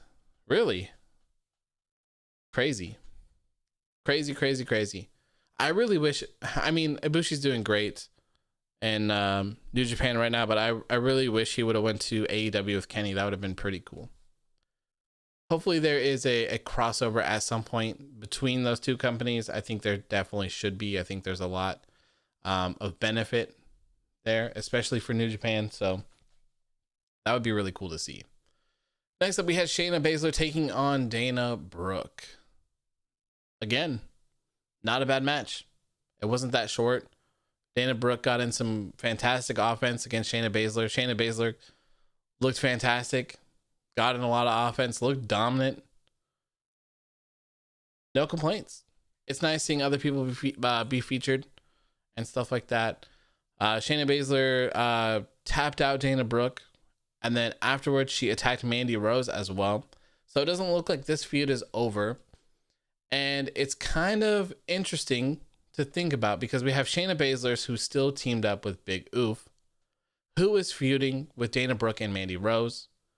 And at the same time, Shayna Baszler and Big Oof are also feuding with Charlotte Flair and Asuka.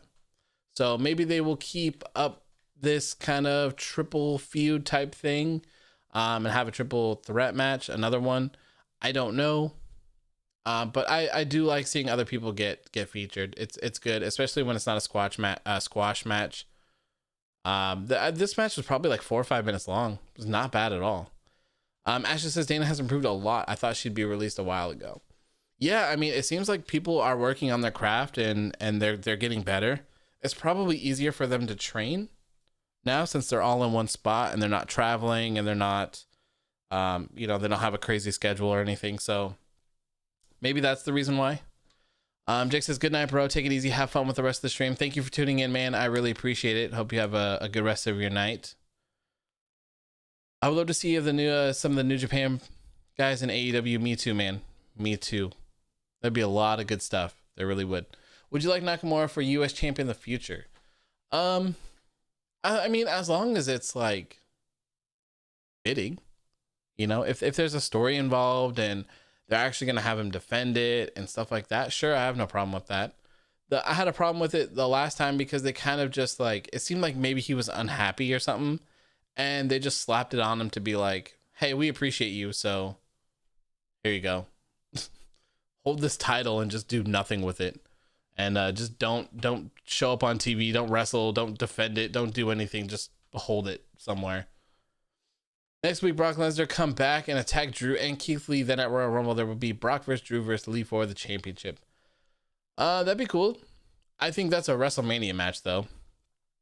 Very possible that is a WrestleMania match. Kenny said that Ibushi really wants to win the IWGP World Championship and he won't go anywhere until he does. Yeah, I don't blame him. I don't blame him for that. So maybe if he wins, he'll go to AEW. Because the match at Wrestle Kingdom is for the IWGP World Heavyweight Championship and the Intercontinental one too. It's double championship match. I've heard WWE has pulled Pat McAfee off of TV until 2021 autumn. Is that true? I have no idea. Someone else talked about it in chat just a couple minutes ago. I don't know. I'll have to look into it. Mike Jordan says, why do you start calling Nia Jax that? So it's kind of like a meme, I guess, if you will. Kind of hard to describe. So oof is the sound that someone makes when they die in Roblox. So it just kind of became like a meme. A lot of people say oof, like when you drop something or you make a mistake, it's kind of like oof, oof. So Nia Jax injures people left and right a lot. So I say big oof, as in like, oof, big mistake. Kind of like that, if that makes sense. Kind of hard to like explain a meme, but that is why she is called Big Oof. That is the reason behind it. Okay, hello, Randy Orton. I'm not gonna read that. Okay, so after this, we had Alexa's Playground where Randy Orton came back. So I guess perfect time for you to pop up here in chat. The Alexa's Playground thing was interesting. Same set as last week. She kept trying to call out Randy Orton, trying to get him to come down to the ring, but he wouldn't. She ended up saying that The Fiend might return on Legends Night. Maybe, I can't remember if she said that The Fiend would attack Hulk Hogan or if The Fiend liked Hulk Hogan. I kind of missed that part, but I heard his name. So I'm not quite sure what that was.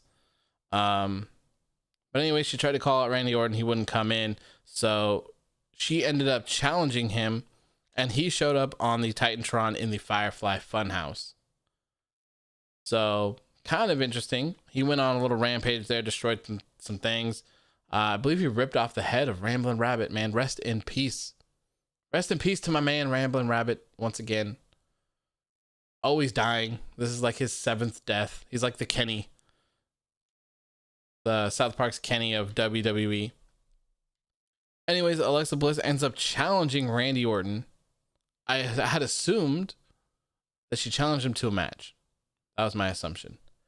And he accepted. And that was the main event of tonight. We already talked about that at the beginning of the show, but I will go over it again briefly since it's been kind of a long show. Hulk Hogan and The Fiend at Saudi. Oh God, please no. Please no. He liked Hulk Hogan. Okay, so he liked Hulk Hogan. When do you think the Fiend will return? Hopefully not for a couple more weeks. I want to see him stay away for a couple more weeks. I wouldn't mind seeing Bray Wyatt return in the Firefly Funhouse. I don't know though. It kind of depends on the story that they're telling. We don't know if he burned Alexa Bliss. We don't know. So I guess we'll just have to wait and see. But I hope that the Fiend's return is delayed a little bit. I really do. And he kicked the pig, not Huskus. No, not Huskus. He would love to meet Hulk Hogan. Okay. I really hope the Fiend doesn't return at Legends Night. It's way too soon. Way too soon. I think there's a story to be told here. It needs to be drawn out a little bit. Asher Brooke says, be funny if Alexa said the Fiend's hero was Kane, if you know what I mean. Yeah, that would make sense.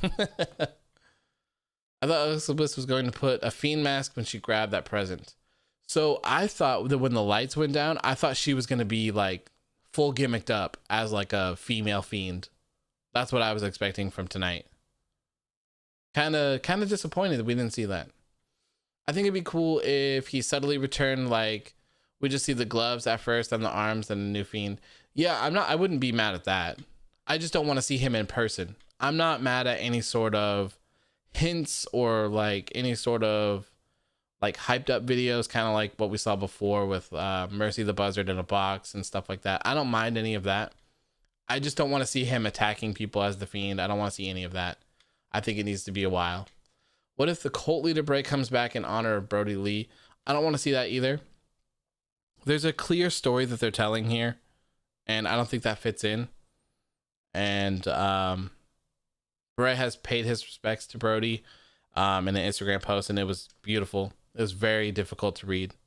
Very difficult. And I guess he kind of got lucky that he's written off TV right now because he can take some time and grieve and stuff like that. I really hope that he does pay tribute to him somehow. I'm not sure how he would do that in the story, but I hope he does. I would assume he will as well. I think it would be cool. I already read that one. Do you think the Fiend would change his appearance when he comes back? Yes, I do.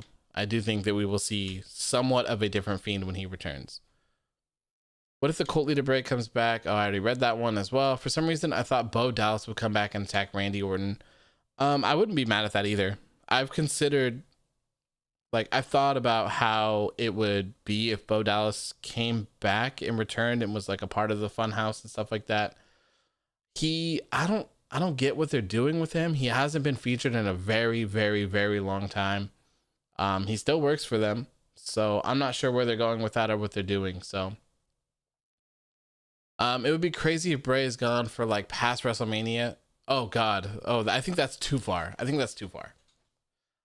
Maybe like Royal Rumble time, maybe like a week before or something, maybe a week after. But it really depends on what they're doing for me. Like I think that's what matters the most. Where the story is going, what kind of stuff they're trying to tell. That's the thing. I've said it a million times already, but anything that involves Bray Wyatt and Alexa Bliss now and the Fiend, it really needs to be story driven. That's all. Has to be story driven. If it takes time to tell that story, it takes time to tell that story. I'm perfectly fine with it.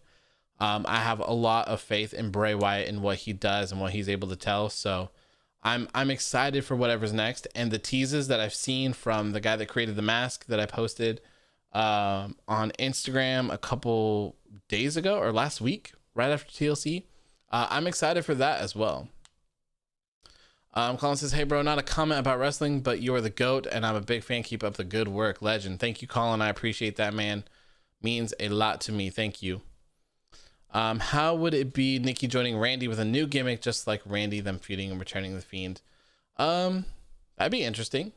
I'm not mad at that.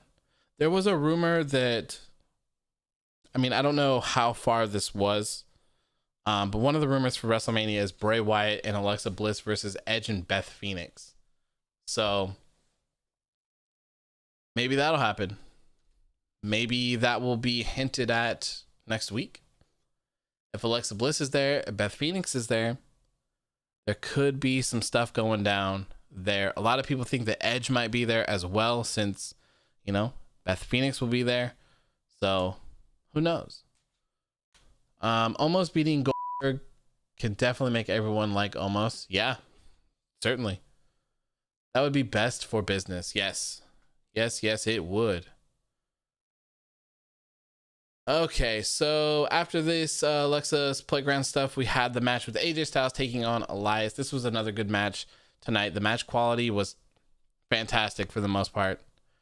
For me, I've talked about this a few times on the post-show streams.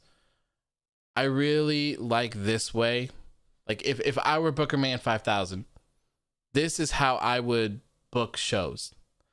I would have not lengthily, I guess, but maybe somewhere between 5 to 10 minutes, depending, give or take. This AJ Styles and Elias match is a perfect example of something that I would book. I think this match with AJ Styles really helped Elias, if you ask me. And a lot of people will be like, why? Because he lost. Well, AJ Styles is one of the best wrestlers in the world, right? So how does that make you look if you can hang in the ring with AJ Styles for 8 minutes? Makes you look good. Of course you're gonna lose. Like, that's not a big deal, right? If I hop in the ring with Drew McIntyre tomorrow and me and him have a 20-minute match, I mean, what does that say about me? I'm fantastic, right? Now, if Drew McIntyre Claymore me and beat me in 10 seconds, not so much, right? So I like this whole thing of being able to hang with people that are talented. You know, they talked about AJ being a former world champion and a United States champion and kind of bigging him up a little bit. So I really think that kind of stuff helps. And this match with AJ and Elias, this helped Elias more than any squash match could ever could. Especially when we talk about having like 8 weeks of squash matches. That does nothing for anyone. It really doesn't. It's stuff like this that's great because people will fall in love with their move sets. They'll like their moves. They'll start, liking things that they do, their entrances, just the way that they present themselves and stuff like that. You can't see that in 40 seconds. You can't get that in a minute and 30 seconds. You need time for these things to develop. So I like this. This is my preferred method. I thought this was great. I thought Elias looked fantastic here. The thing with Jaxson Ryker and Omos was great as well. No, absolutely zero complaints about this one at all. And this is one of those things where on paper you say like, hey, AJ Styles versus Elias, that's a random ass match. Like, why is that taking place? But they already did that little extra step where they were mad about the backstage segment, where they were mad about them playing music too loud, where Omos was trying to listen to his music. It's little stuff like that. Like, you just need to like pepper that around your entire show. Just sprinkle it in. Make sense of everything. It makes everything so much more enjoyable. Davian says, I would pay to see Detective AOW versus Drew. Yeah, Drew McIntyre wouldn't last 55 seconds, unfortunately, because I'm a detective. I know all. I see all. I predict all. I know all. So I would know his offense completely. I'd be able to counter it. 1, 2, 3, bam, bam, bam, bam. New world champion. That's how I roll. AJ Styles helped Elias look absolutely great. Couldn't agree more, man. Couldn't agree more. And I think Elias is fantastic. Like, I think he's really talented.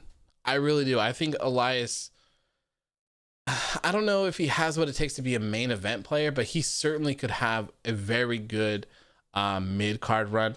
And they could, if the booking was right, I certainly think that they could propel him up to that main event scene. He's fantastic. He's a unique character, and he's actually a character, which is great. He does all the music stuff. He actually has music as well. So it's really like the perfect recipe, to be honest. Like, Elias is a fantastic package. He's someone that could probably transcend wrestling, honestly, if you think about it, with music and stuff like that, and him being charismatic. I think if they worked on Elias, I think he could be much, much, much bigger than they expect him to be. I would pay everything I own for that. We can see that at the Royal Rumble. AOW versus Drew versus Keith Lee versus Brock Lesnar versus... Oh, God, what a match. Who you got winning Royal Rumble? I'm kind of hoping Bobby Lashley right now. The Hurt Business deserves everything. Bobby Lashley winning would be pretty crazy. as long as he's not the United States champion, you know, I wouldn't mind. But I'm so tired of the double champion stuff. I don't like it. I don't want to see champions challenging for other championships. I'm over that. I don't want to see any more of that. I'm pooped out of that. I'm done. My picks right now at this very moment are Keith Lee and Daniel Bryan for the men's and Bianca Belair for the women's. If you were a wrestler, what would your finisher be, says Davion? My finisher is the one that I would use in or that I do use in the 2K games, where like the person's laying down and you grab both of their arms and kind of lift them up, and then you pull their arms in towards you, and then you knee them in the face at the same time. Hell yeah, that's great. I have some, if you go to my gaming channel and you watch my 2K20 playthrough, it's the one that I have for my guy. It's good. I like it. And I also really like the V-Trigger, and I like the Farouk's Dominator. I don't know why, but Farouk's Dominator has been like one of my favorite moves. I don't quite understand why, but I love it. Is that what it's called? A Kamigoye? Is that what it's called? Let me take a look. Is it Kota Ibushi's finisher? Really? No way. It is. It is. That's funny. Yes, that is my finisher. That move is badass. I think I called it the Stairway to Heaven from my guy. Yeah, that move is so good though. So good. Who do you like better, Goldberg or Humberto? Goldberg, probably. Yeah, that's, you guys nailed that one. Yeah, I love that move. I love it. It's so cool. Like, I like all the fancy moves, but there's something so nice about just something so simple, you know? Just a knee to the face. Really cool. It's like a strong boy kind of finish too. It's really cool. Isn't 2K20 a damn glitched game? Yeah, it is pretty bad. For me, I only played the story or like the career mode, so it wasn't too bad for me. There was like some weird things that happened every now and then, but other than that, it was okay to get through that. Daniel Caprio says, hey, just wanted to pop in and let you know that I'm a huge fan of you. Keep up the fantastic work. Thanks, man. I really appreciate it. That means a lot. But Kenny's doing the same thing as a collector, and I would use the V trigger, but as the person is on their knees. Yeah, that's good. The running knees are so good, man. I love them. Any variation of them. I gotta take the garbage out after I do this. I hope we get Legend Killer Randy back and he destroys Goldberg and makes him never seen again. I'm not sure I would expect to see that. Which wrestler do you hate the most? Oh, that's easy. I hate Humberto Carrillo. Scum of the earth, man. Guy belongs in prison. Guy belongs in prison. How was Raw today, says Gait Sabodo. It was good, man. It was good. Sorry, I probably just butchered your name. I apologize. Is the same move you're describing on 2K19, and what is it called? I'm not sure if it's on 2K19 or not. I think on 2K19 I used the Canadian Destroyer as a finisher. It's certainly on 2K20 though, and apparently it's Kota Ibushi's finisher. So you can look that up and kind of see what it looks like. I like Kenny Omega, but when he does it, I always think he skips into it and it doesn't look as good. I think Kenny Omega has the best one, and oddly enough, I mean, not oddly enough for Buddy Murphy. Buddy Murphy has a fantastic one too, but Mandy Rose has a pretty good running knee too. Pretty good. I like it. Did you like the Daniel Bryan versus the Authority storyline at the end of 2013 and beginning middle of 2014? I did not watch wrestling during those years. I love Adam Cole, Mike. I think Adam Cole is fantastic. One of my favorites in NXT, for sure. So next up, we have Mustafa Ali taking on Ricochet. Another good match. Flesh has got to go, man. Have a great frick yeah. Have a great show. Frick yeah. Thanks, man. Thanks for tuning in. I appreciate it. I will see you all on Wednesday for the Dynamite one. That one's going to, oh man. That's going to be a brutal show. Brutal show. But anyways, Mustafa Ali versus Ricochet. This match was great. It was good. Ricochet got in a ton of offense, man. He looked super good. He even beat up all of Retribution once again, like he usually does. Looked great. The that backflip German suplex was insane. That crazy like DDT thing that he did to T-Bar on the apron and the outside was crazy. It looked brutal as hell. This was good. The shooting star press was fantastic. Good stuff, man. Absolutely good stuff.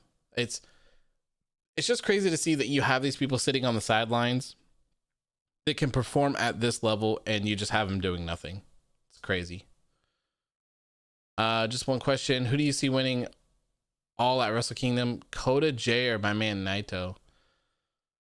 Oh man, I don't know. Who's the champion right now? Naito? Right? I would love to see it be Kota Ibushi. Or that moonsault German. Yeah, it was crazy. He almost killed T-Bar. Yes, he did. He did. Alex Silver says, does Moxley still return this week or does he wait? I'm assuming he'll wait. I'm assuming it'll be the next week.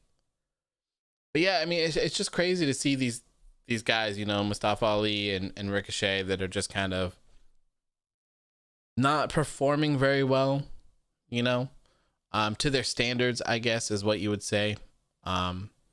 They're very talented. Both are very, very talented men. So it's kind of frustrating to not see them do anything and then have them put on stuff like this, man. Showcase your talent. Let them do what they do best, man. Let them do what they do best. Ricochet is good. Mustafa Ali is good. Let them wrestle.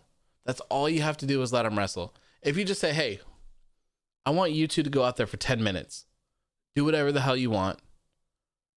Pick the winner. I bet you they both go over, right? People will love them. It's so simple. Like, I seriously feel like the easiest thing that they could do is just be like, they should stop giving people all of these ridiculous stuff that they have to do in these stupid promos and just be like, look, just go wrestle. You do what you do best for 10 minutes, okay? I bet you they get over. I bet you they do. Yude says, what's your take on Kushida? Will he ever be legit on NXT or main roster? I don't know. They did a lot of good stuff with Kushida not too long ago, and then he kind of just disappeared, I feel like. I feel like I haven't seen him in a couple weeks now, so I'm not sure. I like Kushida, though. I feel like he should be in the NXT Championship, NXT North American Championship scene. I think that would be a good way for him to start and see where it goes from there for sure. Do you watch Up and Downs from What Culture Does? No, I do not. I don't watch really any wrestling content outside of the actual wrestling shows. I really don't. I watch Quizlemania. I like Quizlemania. That's about it, though. I think they should put like an hour on Raw with the Super Purple Ring and have the best cruiserweight division in the world. Yeah, I mean, I don't think you need to separate the cruiserweights. Just let them fight each other and do what they want to do, you know? Great stream, Night AOW. Good night, Matt. Thank you for tuning in, man. I appreciate it. I think we're gonna, oh wow, it's been an hour and 51 minutes. What? Oh my god. All right, yeah, we're gonna kind of get this wrapped up here, talk about this quickly. We've already kind of touched on most of these topics anyways for the end. So yeah, Vince watched that match and wasn't impressed with Ricochet and feel inclined to give him what he deserves. I seriously question everything. Yeah, man. I mean, I don't think I can say it any more times. Just let these guys wrestle. Let them wrestle. That's all you got to do. That's really all you got to do. When the Johnny Gargano and Leon Ruff match is over, next takeover will be Johnny versus Kushida. Hey, I'm down for that. I think that'll be a fantastic match. And I mean, with everything that's happened, I would certainly want Johnny Gargano to retain. But aside from that, I would love to see Kushida win. You know, I think it makes it more legit and people don't have to get buried. I think so too. Ashley says, all right, that's it for me. Enjoy your stream, and I'll make sure to virtually send a tissue box for Wednesday. Yes, please do. Please do. Thanks for tuning in, man. I appreciate it. I will hopefully see you on Wednesday for the Dynamite post show. Should be a crazy one. Should be crazy. Anyways, after that match, we had Nia Jax versus Charlotte Flair. I get that they're trying to tell the story here. Can't be mad at that. The match was not, I mean, it was okay. It wasn't the worst thing I've seen. Certainly better than most of the other stuff that WWE has been putting out lately. Certainly not surprised to see this match ended in disqualification. I don't get why. It doesn't even make sense. Like, she was about to lose anyways, so why not just have her lose? The disqualification doesn't make anyone look strong. We all know she was about to tap out anyways, so it doesn't really change anything at all. In the next WWE 2K game, which mode do you want back from previous games? I want career mode and GM mode. That's all I care about. I don't care about any of the other modes. I don't play them. I played online in 2K19 for a little bit, but not very much. And then, I don't know. Online is hard though, because people just cheat and the connections are really bad. So I don't know. Universe mode is pretty cool, but certainly just career mode and universe mode are the ones that I would look for the most. Player Nia feud, kind of boring. Yep. I agree. I'm not interested in it at all. I really don't care. Really don't. Do you like Charlotte or just hate the way she's booked? I like Charlotte. I think she's fantastic. I just can't stand the way that she's booked at all.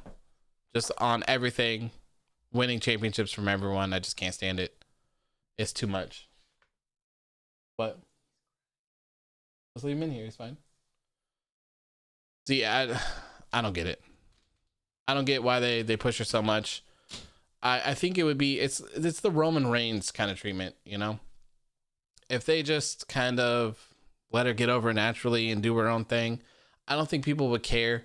But the fact that she just came back, won a championship in a story that she wasn't involved in, and literally took the spotlight away from Lana, comes back, wins the championship.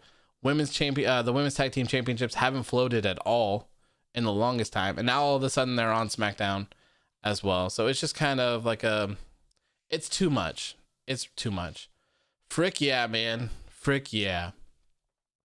Next up, we have the New Day, Jeff Hardy and Matt Riddle taking on the Hurt Business, and I already forgot their name. The Positively Hard Bros. Not mad at this match either. These big man matches really usually aren't for me, but I love the Hurt Business. I really do. They're so great. They're one of the big highlights of the show every single week. They're just really fantastic. I have no complaints about the Hurt Business whatsoever. I really don't. I'm not sure where this is gonna go. I'm not sure if the New Day are gonna get tag team championship shots again.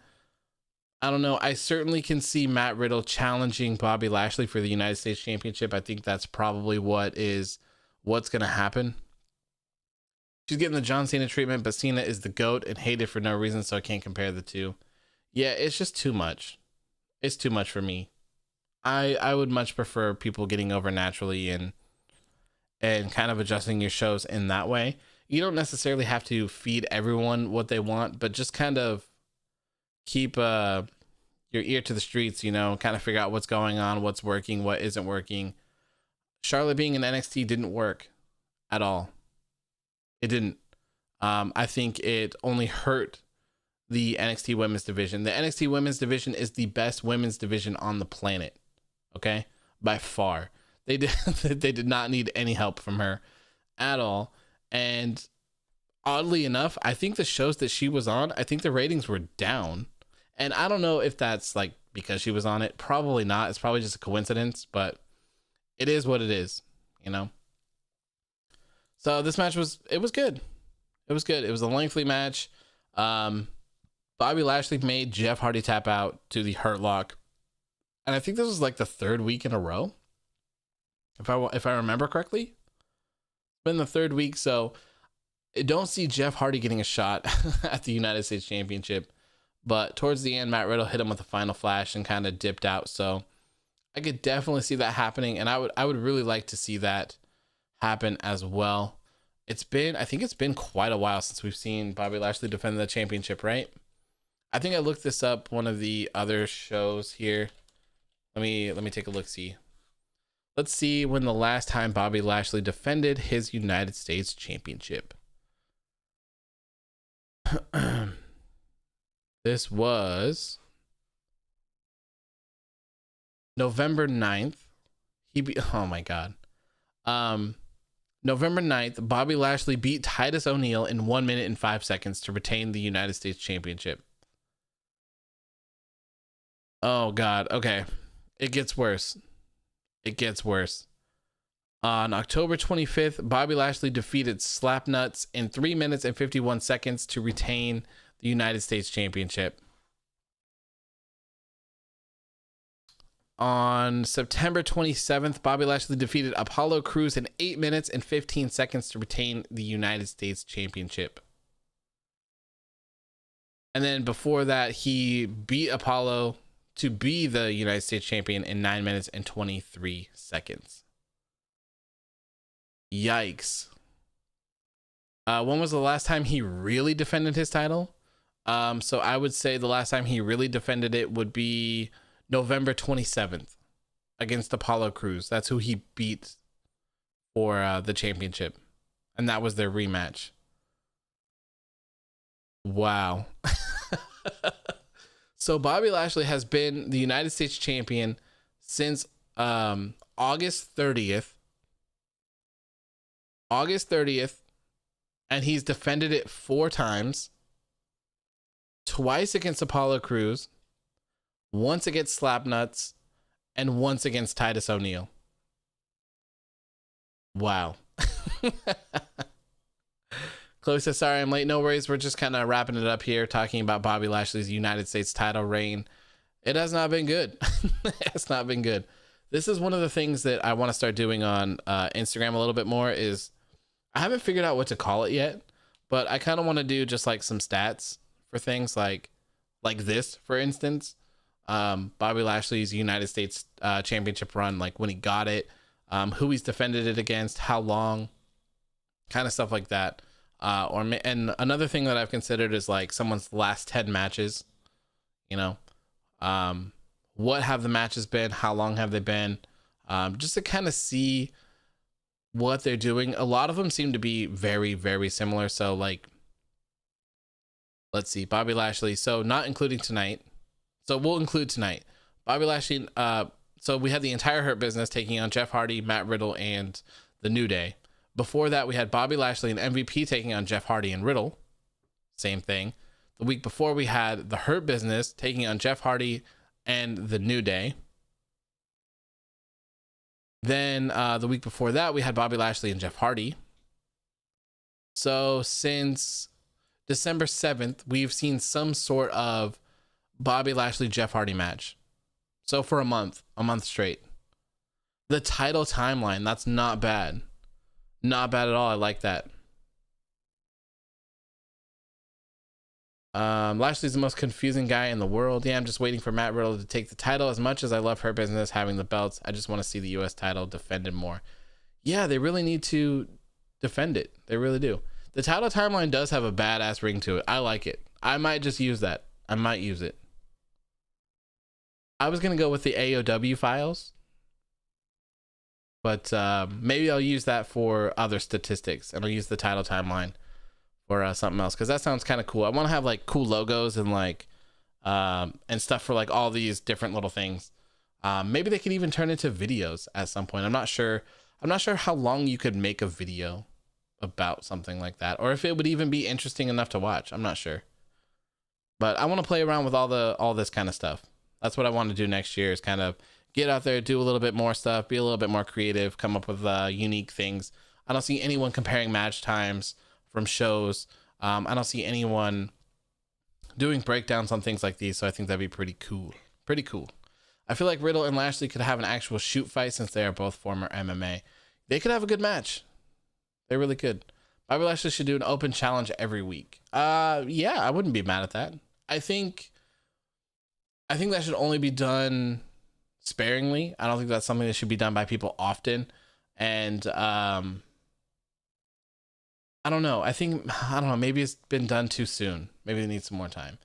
Davian says, just wondering, bro, but what is your day job? Because you seem pretty successful. I would do okay.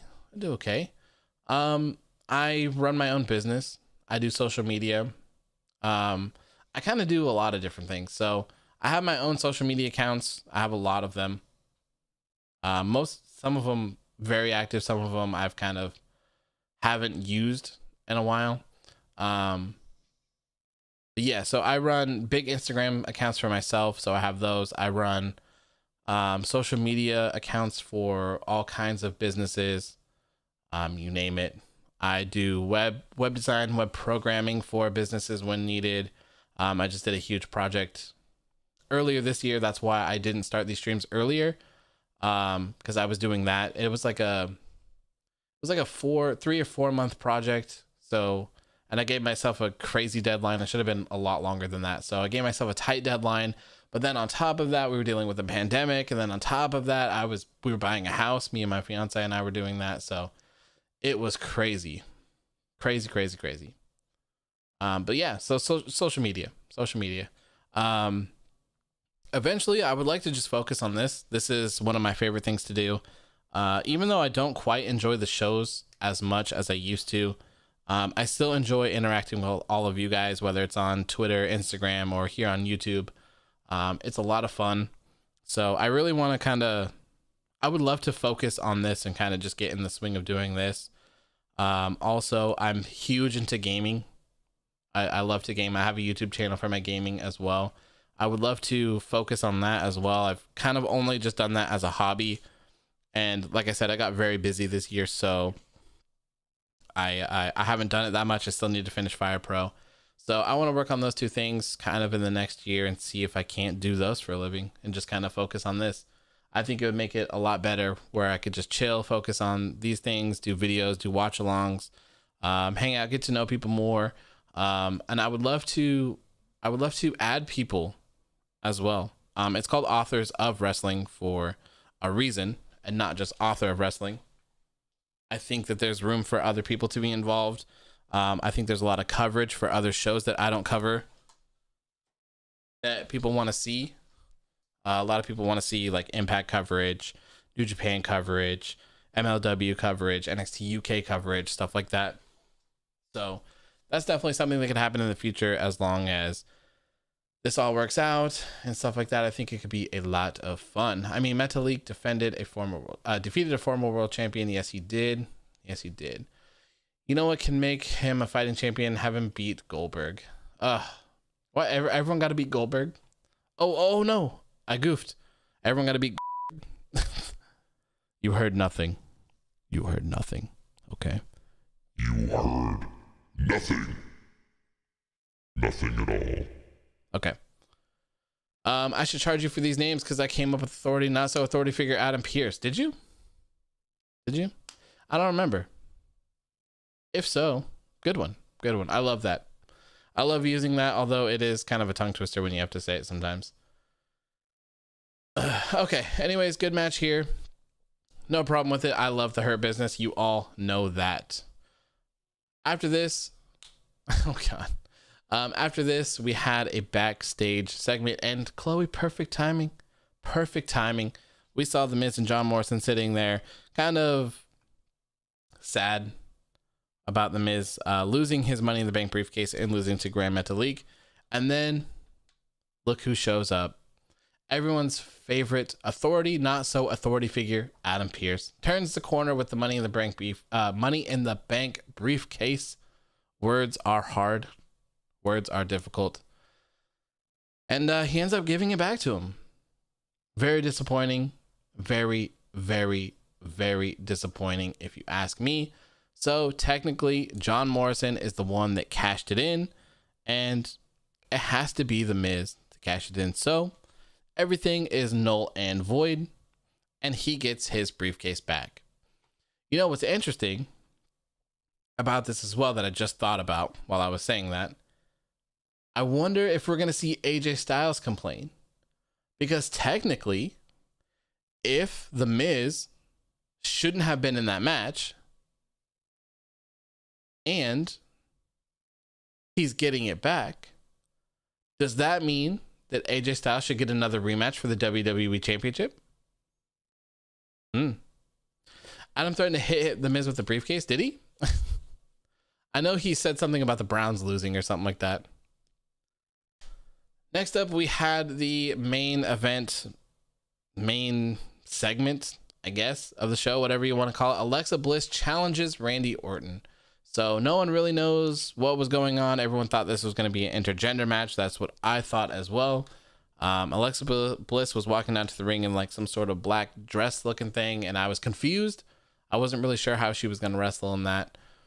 Noski says, I'm late. What's up? How's it going, man? We're just kind of wrapping up the show here, talking a little bit about the Alexa Bliss and Randy Orton thing. I did touch on this at the very beginning of the show, so I'll go over it a little bit again before we close out here, because we are over 2 hours and 10 minutes almost. So anyways, Alexa Bliss challenged Randy Orton to light her on fire. Was not expecting that. So she said, do to me what you did to him. I thought Alexa was going to set Randy Orton on fire or something. That would be crazy. That would have been crazy. So she kind of just taunted him. She went and got a present, had gasoline and matches in it. She went over and said it in front of Randy. Said, do to me what you did to him. He didn't move. So she went and picked it up, poured it on the ground and laid on it. Do to me what you did to him. Still nothing. So then she pours a big old line from her to him. Does the same thing. Nothing happens. Now she's pouring it over the top of her head, begging him to light her on fire. He finally speaks and says he really wants to, but he's debating on if he should or not. Because he would love to set her on fire, but he knows that she wants to be set on fire. So he doesn't really want to do it. He doesn't want to give her what she wants, so he's kind of undecided. After that, the Fiend stuff hits. The lights start going out. The crowd starts disappearing, and the lights go completely black. Here it was. I'm like, here it is. They're gonna make a Fiend version of Alexa Bliss. The lights are gonna come back on. The screeching is gonna happen, and she's gonna be fully gimmicked up in some sort of Fiend fashion. I was very excited. I'm like, this is gonna be badass. This is gonna be amazing. This is going to be like, I was really like, the thing that I was thinking about the most was like, damn it, I'm gonna have to go through and change everything because I labeled everything as the Frick Yeah edition, and this is gonna be better. So now I have to go change my image to this Alexa Bliss mask. I'm gonna have to change the title of my show and go redo everything, and I only have 10 minutes to do it. And they didn't. It was very disappointing. Very disappointing. Lights went out. They stayed out. We cut to kind of a first-person view, if you will, to Alexa. So it was just us facing Randy Orton directly. He had a match in his hand that was lit. And he kind of insinuated that he was going to light her on fire, I guess. He never really did. He never didn't. I'm not quite sure what to expect. I guess they thought it was a good idea to leave us on a cliffhanger. But to me, what I was saying at the beginning of the show, that doesn't really work. This is a live event. If there were actually people in attendance for this whole thing wouldn't have worked at all. So, not a big fan of the ending, of the actual like cliffhanger ending, but I did like all of the gas and the fire stuff. I thought it was pretty good. You could see that Alexa Bliss was very emotional. She was kind of like crying almost as well. So, very good touch. I'm still very interested in what's going on with them. I think that the story is going to be good, and I think it's going to pay off. I really do. I just hope that it's delayed a little bit. That's all. That is all. Why did WWE turn the light off if they're going to be a cliffhanger? It makes no sense. I would assume that they did it to get the crowd out. That would be my guess. They probably shut off everyone's Thunderdomes or something like that. So they just wanted the crowd out. And then with Orton and the flame, kind of, it was a crazy visual. It was really cool. I was really expecting at that point to see him light something on fire. So I thought that maybe they had like a camera behind something and he was going to light it on fire. So we would just kind of see flames and then it would close out. That's what I thought. I feel like that would have been a better cliffhanger, if you will. But yeah, I don't know. It was kind of disappointing. I felt like they could have did better. Obviously, I guess it's a good ploy to get people to watch next week as well. But I'm assuming the people that make it to the 3rd hour of Raw, like all the way to the very last minute, are probably those people that are going to tune into the show next week anyways. So I don't know, maybe it'll get people talking online. Good or bad, I guess. Doesn't really matter. I'm sure it'll help them. I'm assuming that next week's show is going to be fantastic rating wise anyways, with all the legends, and having a title match on TV should benefit them a lot as well. I don't like how anyone can enter the Firefly Funhouse, honestly. I hate that too. That drives me nuts. It really does. Because I don't know, I'm still confused about how all this stuff works. I felt like it was I always felt like the Firefly Funhouse was just in his mind, but apparently not. So Alexa was crying as she has not seen The Fiend since the Inferno match. Yeah, she probably misses him. Alexa's teasing The Fiend next week. I hope that's not the case, Noski. I hope not. I don't want Bray to return on Legends Night. I do not either, Chloe. I do not either. Warrior says, I was kidding before when I was joking about Randy's most underrated gimmick being the arsonist, but they're genuinely leaning into this now. They really are. They're really playing on it. Like, even when he was in the Firefly Funhouse, he was like straightening up that picture. I really thought he was going to burn down the Firefly Funhouse, to be honest with you. Randy's one of the most selfless wrestlers out there. Randy Orton's crazy. He is one crazy son of a That's what he is. And he's an asshole for lighting everyone on fire and burning things down. So yeah, I think this show was pretty good overall. To wrap this up, yo, Bray Wyatt's dad will be in Legends Night. It would be sick if Randy attacks him. Ooh, that'd be messed up. That'd be real messed up. Unless Bray and Alexa start attacking Legends out of nowhere. I still don't want to see it. I don't. I want them to stay away. I want Bray Wyatt to stay away for a while. I want them to repackage him into this new Fiend or this new thing. And I want a story. That's what I want. I'm tired of the whole cookie cutter Fiend formula where there's a Firefly Funhouse episode and then he's attacking people from behind. I think they need to kind of change it up a little bit. So we don't need the Funhouse to be burned down again. Yes, no. Save the Funhouse. Everything that you can to save the Funhouse, please. Keep it intact. All right, that is going to wrap it up for me tonight. 2 hours and 16 minutes for the Frick Yeah edition of the Raw post show. I just can't get over how funny the whole Frick Yeah thing is. Hilarious. Anyways, thank you guys for tuning in. I really appreciate it. If you like the show, please make sure to hit the like button. It helps me when this show is done going live and it gets published to YouTube. It tells everyone on YouTube that you like the content and you want to see some more. And then it publishes it to other people. Fantastic. If you made it this far as well, please make sure to subscribe. We are super close to 800, 799, I think right now. 799. We're just one away from 800. Just one subscriber away from 800. So close. Thank you all for tuning in. I really appreciate it. Today we are going back to normal for everything. So obviously you had a post show tonight. There will be one on Wednesday after Dynamite. Bring your tissues for that one. And then I said I wasn't going to do one for SmackDown, but I am. I will be doing one for SmackDown. I was mistaken. I thought that SmackDown was on New Year's Eve. So I thought, people would be like partying, drinking, and celebrating the new year, but it is not. It is actually on the 1st. So we will be doing a SmackDown post show as well. The Sunday night Ask Me Anything worked out pretty well. So maybe we'll do that as well. I'll talk about that a little bit more on Friday. If that is the case, it will be at the same time at 7 p.m. Pacific Standard Time as well. So anyways, thank you all for tuning in. I appreciate it. And I will see you all on Wednesday for the Dynamite post show. Peace.